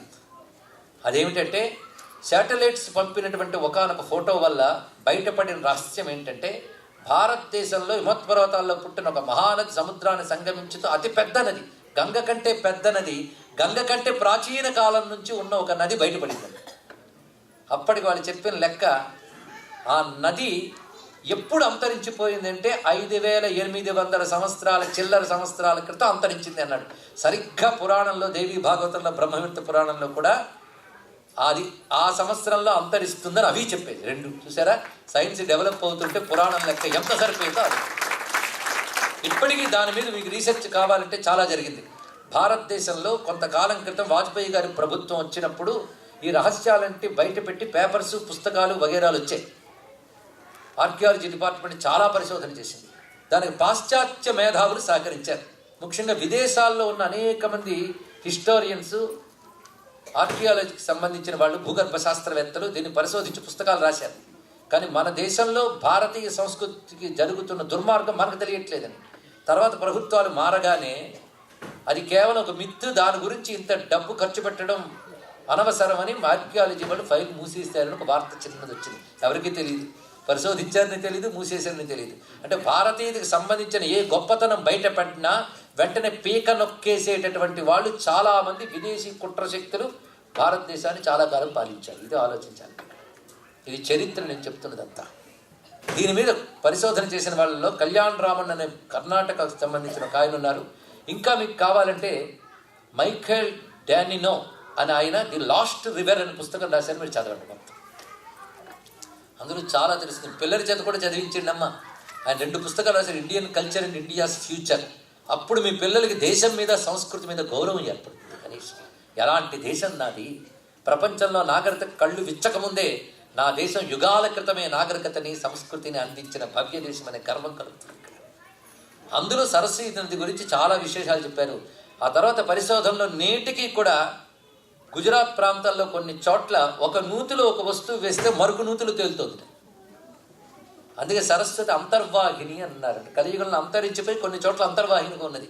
ఇప్పటికీ సరస్వతి వ్యక్తమవుతున్న కొన్ని చోట్ల పురాణాల్లో ఏవి చెప్పారు అక్కడ నది ఉందని. గుజరాత్లో చాలా చోట్ల కనబడుతుంది మనకి. ముఖ్యంగా మెహసానా ప్రాంతంలో సరస్వతి తీర్థం ఉంది. అది పరివాహక ప్రాంతం అంతా కూడా వర్ణింపబడుతుంది. కనుక సరస్వతి నది గురించి ఆనాడు పురాణాల్లో అంత చక్కగా వర్ణించారు. అందుకే భారతీయ సంస్కృతికి, భారతదేశానికి, భారతీయ నదికి ఏదో సంబంధం ఉన్నది. అందుకే మహర్షులు ఆ భారతీయ నది దగ్గర సాధన చేయడం ఇవన్నీ ఉన్నాయి. భారతీయ నది, సరస్వతి నది మొత్తం ఉపసంహరింపబడ్డాకే గంగను ఆశ్రయించారట చాలామంది ఇక్కడ. కనుక రెండింటికి కూడా పుట్టుక స్థలం మాత్రం హిమోత్పర్వత ప్రాంతం. పుణ్యందులంటికి పుట్టుక స్థలం అది ఇక్కడ. అలాంటి శారదామాతకి నదీ రూపం కూడా అమ్మవారే. పైగా అంతర్వాహిని అన్నారు. నిజంగా మన లోపల ప్రాణశక్తి అంతర్వాహినిగా, అలా కూడా సరిపోయింది చక్కగా ఇక్కడ. అటువంటి అంతర్వాహిని అయిన సరస్వతి నది, సరస్వతి అనే మాటకు అర్థం చెప్తున్నాడు. సరణశీలత్వాత్ సరస్వతి. ఒకప్పుడు మహర్షులందరూ ధ్యానం చేస్తూ ఉంటే వేదములు సరస్సుగా కనబడ్డాయట. ఆ వేదములు సరస్సుగా కనబడగానే దాని నుంచి ఒక పద్మం వచ్చి అమ్మగా దర్శనమిచ్చింది. అంటే వేద సార రూపుడిగా దర్శనమిచ్చింది. రసము అంటే రుచి. వేదములు మనకు ఒక ఆనందాన్ని, జ్ఞానం అనే రుచిని ఇస్తున్నాయి. కనుక వేదములు ఒక జలములా కనబడ్డాయి. అది సరస్సు. ఆ సరస్సు అయిన వేదము నుంచి ఆ జ్ఞాన రూపును ఉత్పన్నమైంది కనుక సరస్వతి అని చెప్పబడుతున్నది అని ఒక భావం వేదములు ఎంత కనబడుతున్నది. ఇది కాక సరస్సరణశీలత్వాత్ అంటే ప్రవాహ రూపిణి అని అర్థం. ఎందుకంటే విద్య ఎక్కడో కూడా స్టాగ్నెంట్గా ఉండదు. ఒక గురువు దగ్గర విద్య శిష్యుడికి వస్తుంది, శిష్యుడి నుంచి ప్రశిష్యుడికి వస్తుంది, అది అలా ప్రవహిస్తుంది. కానీ విద్య లక్షణమే ప్రవాహ రూపం కనుక సరస్వతి ప్రవాహ రూపిణి. ఎంత గొప్ప అర్థం అండి ఇక్కడ. అంతేకాదు ఆవిడ శారద. శారద అంటే తేట తెల్లని తల్లి, బురదను పోగొడుతుందిట. అందుకే శరదృతువుని పేరు ఎప్పుడైనా విన్నారు కదా. వర్ష ఋతువుల్లో బురదలు మొదలైనవన్నీ వచ్చాక శరదృతువు రాగానే అన్ని తేట పడిపోతాయి.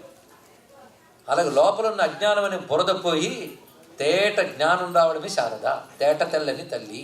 అంతేకాదు శృణాతి హినస్థితి శారద అని అర్థాన్ని చెప్పారు ఇక్కడ. అంటే అజ్ఞాననాశిని అని అర్థం.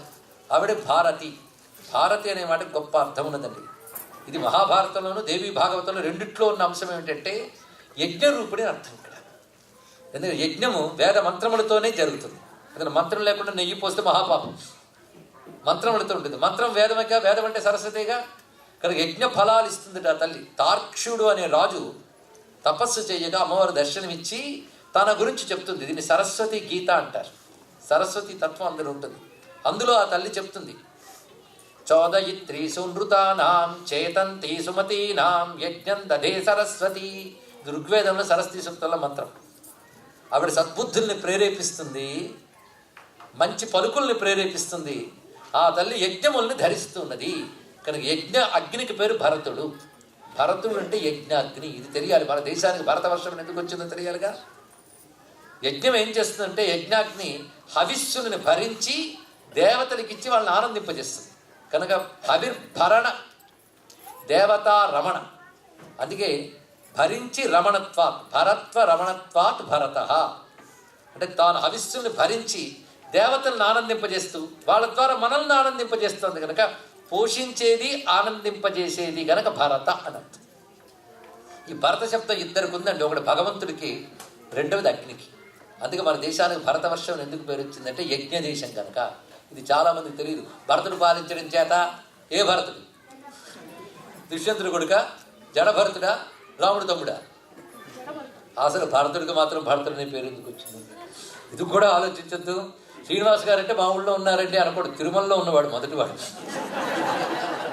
అతను పక్కింట్లో ఉన్నాడు అది కాదుగా. కానీ భరతుడిని పేరు వచ్చిందని కానీ ఆ భరతుడని కాదు. జడభరతుడు పాలించడం వల్ల భరతవర్షానికి పేరు సార్థకమైందని చెప్పారు కానీ ఆయనతో మొదలు కాలేదు. తెలుసుకోండి. ఇక్కడ భరతుడు అనగా వేదమునందు యజ్ఞాగ్ని భగవంతుడు అని అర్థము. ఆ భరతుని యొక్క శక్తి భారతి కానీ యజ్ఞము యొక్క శక్తి భారతి. ఆ స్వరూపం కనబడగానే ఆ తాక్షుడు స్తుతిస్తాడు. అంబనవాంబుజోజ్వల కరాంబుజ. ఆ పద్య అక్కడ. కనుక ఇప్పుడు భారతి, శారద, సరస్వతి, బ్రాహ్మి, బ్రహ్మ యొక్క శక్తి కనుక బ్రాహ్మి. ఇన్ని రూపాలతో ప్రకాశిస్తున్న ఆ సరస్వతీదేవి యొక్క అనుగ్రహం మనందరికీ లభించుగాక. స్వస్తి. నేను ఇప్పుడు శుక్రవారం కదా మహాలక్ష్మి వస్తుంది అనుకున్నాను. సమయం చాలు. రేపు వస్తుందండి. సంతోషం. రేపు పొద్దున్న కార్యక్రమం ఏంటి, సాయంకాలం కార్యక్రమం ఏంటో దీక్షితులు గారు వివరిస్తారు. ప్రస్తుతం మన అమ్మవారికి ఒక్కసారి జయ జయధ్వానాలు పలుకుదాం. మహాకాళి, మహాలక్ష్మి, మహాసరస్వతి స్వరూపిణి శ్రుత మహాత్రిపుర సుందరి పరాభట్టారిక శ్రీమద్ రాజరాజేశ్వరి పరదేవతకి, శ్రీమద్ రాజరాజేశ్వరి పరదేవతకి, శ్రీమద్ రాజరాజేశ్వరి పరదేవతకి జయ జయ. ఈ మూడో రోజు ప్రవచనానికి ధన్యవాదాలు సమర్పిస్తూ రేపటి కార్యక్రమం రేపు ఉదయం 9 గంటలకి వెంకటేశ్వర సుప్రభాతంతో దేవాలయం కార్యక్రమాన్ని ప్రారంభమవుతాయి. 9 to 9:30 సుప్రభాతం, తర్వాత స్వామికి నిత్యార్చన. దయచేసి 10 గంటలకల్లా ఆడవారంతా వస్తే మీకు నంబర్లు ఇస్తారా ఏమిటి రమేష్ గారు? రిజిస్టర్ చేసుకున్న వాళ్ళందరికీ మీకు నంబర్లు ఇస్తారు. రాగానే ఆ నంబర్ల ప్రకారం ఇక్కడ కూర్చోవాలి. ఏర్పాటు చేస్తారు లైన్లు. పూజా సామానంతా ఇస్తారు. మీరు చక్కగా షణ్ముఖ శర్మ గారి తాత్విక వివేచన వింటూ అర్థం చేసుకుంటూ పూజ చేసి దానివల్ల అత్యధికమైనటువంటి ఫలాన్ని, అమ్మవారి కృపని పొందగలరు. తర్వాత సాయంకాలం ఇవాళ లలితా సహస్రనామంలానే విష్ణు సహస్రనామ పారాయణ కూడా 6:30కే ప్రారంభం అవుతుంది. 7 గంటల నుంచి యథావిధిగా ప్రవచనం ఉంటుంది. 7 గంటల నుంచి 9 గంటల వరకు. ఇంకా ఆదివారం మధ్యాహ్నం 2 గంటలకి 2 నుంచి 4 వరకు, అంతే కదండి. మధ్యాహ్నం 2 గంటల నుంచి 4 గంటల వరకు ప్రవచనం. అది ఆఖరి సెషను ఈసారికి. అయితే మళ్ళీ ఈసారి నెక్స్ట్ దేవి భాగవతం చెబితే ఇప్పుడు మనకేమర్థమైంది అంటే 5 రోజులు చాలదు అని. కాబట్టి ఏంటంటే కనీసం ఏ నవాన్నికం లేదంటే ఇంకా ఎక్కువ రోజులు అయితే అన్ని రోజులు వారు ఇక్కడ ఉండటానికి మిగతా సిటీల వాళ్ళు కూడా మరి సహకరించాలి. అయితే ఇందాక 9 గంటలు అవుతూ ఉండగా గడియారం చూసి ఇంకొక 10 నిమిషాలు తీసుకోనా అని చెప్పి అడిగారు. అయితే వారికి మనవి చేసేది ఏంటంటే మా సియాటిల్లో ఉన్నటువంటి భక్తులు ఇప్పుడు గడియారాలు చూసి కార్యక్రమాల్లో కూర్చోండి. వీళ్ళకి ఒకసారి కార్యక్రమంలో కూర్చున్న తర్వాత గడియారం చూసుకునే అలవాటు మా సియాటిల్లో ఉన్నటువంటి భక్తులకు లేదు. కాబట్టి మీరు ఆ విషయంలో ఏమీ శంక పెట్టుకోవద్దు. ఎందుకంటే ఎంతసేపు మీ దగ్గర నుంచి ఎంత విషయాన్ని గ్రహించాలని మా వాళ్ళు చూస్తారు తప్ప. కాబట్టి రేపు ఉదయం సుప్రభాతానికి 9 గంటలకి రావచ్చు. కానీ పూజకి వచ్చేవాళ్ళు మాత్రం 9 గంటలకు వచ్చి సుప్రభాతం పాల్గొని సుప్రభాతం తర్వాత అర్చన అయిన తర్వాత 10 గంటలకల్లా కనీసం వస్తే 10ంటికల్లా మీకు సిట్టింగ్ పొజిషన్ అది స్టార్ట్ అవుతుంది. ఆ తర్వాత వారు ఎప్పుడు వస్తే అప్పుడు దేవాలయానికి 10-10:30 మధ్యలో ఎప్పుడు వస్తే అప్పుడు మనం పూజా కార్యక్రమం ప్రారంభిద్దాం.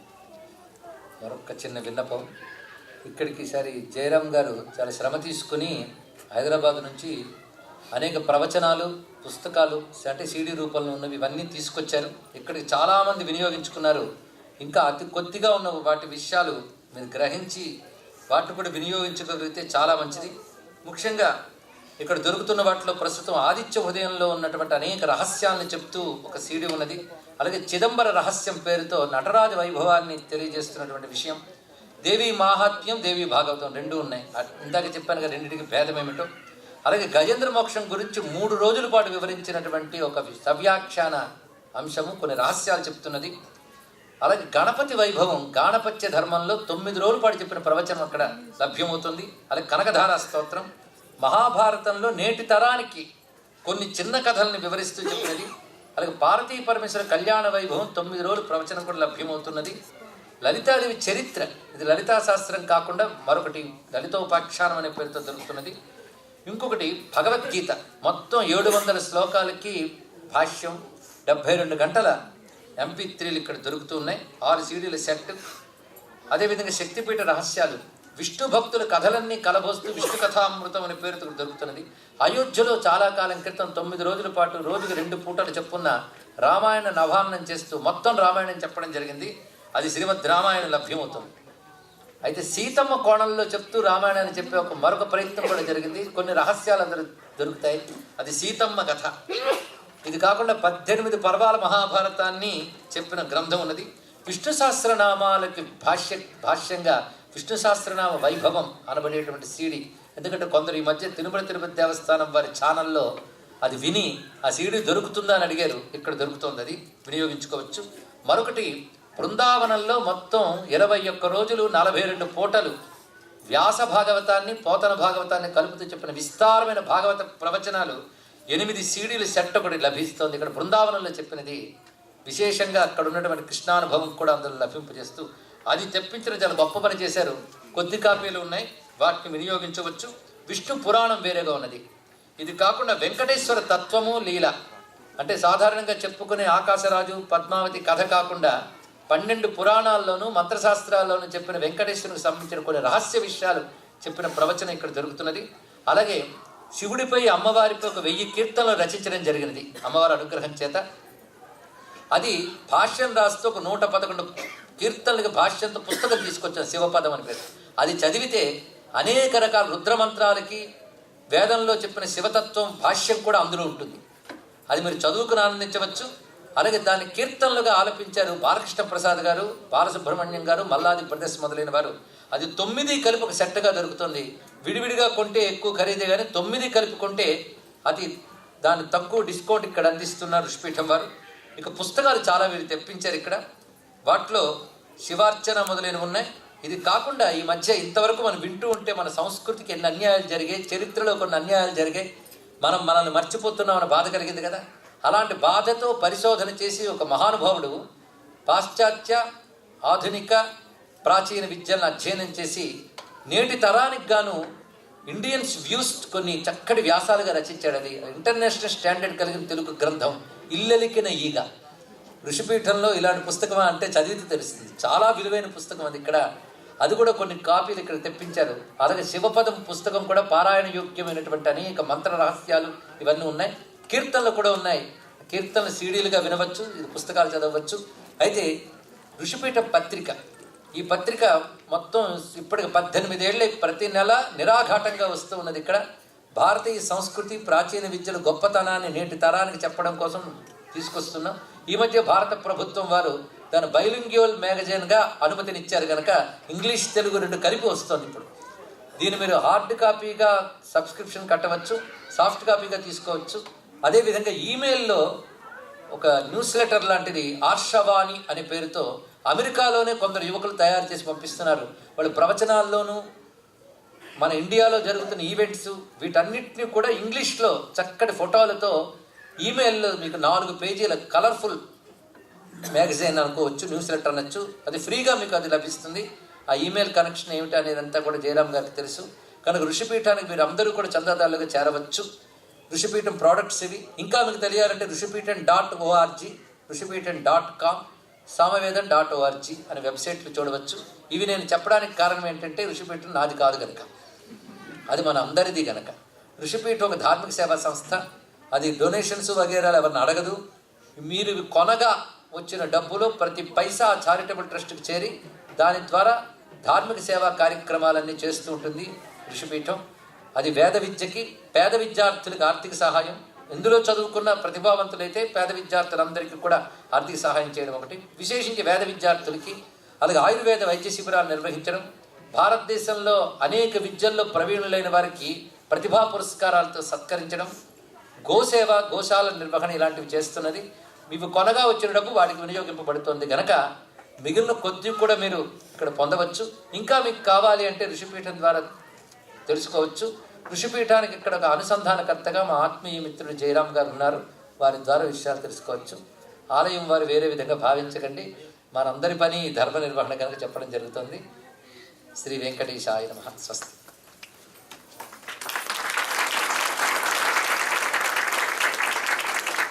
నిన్నట్లానే దయచేసి ఒక లైన్లో రండి ప్రసాదం తీసుకోవడానికి. ప్రసాదం తీసుకోవడానికి తర్వాత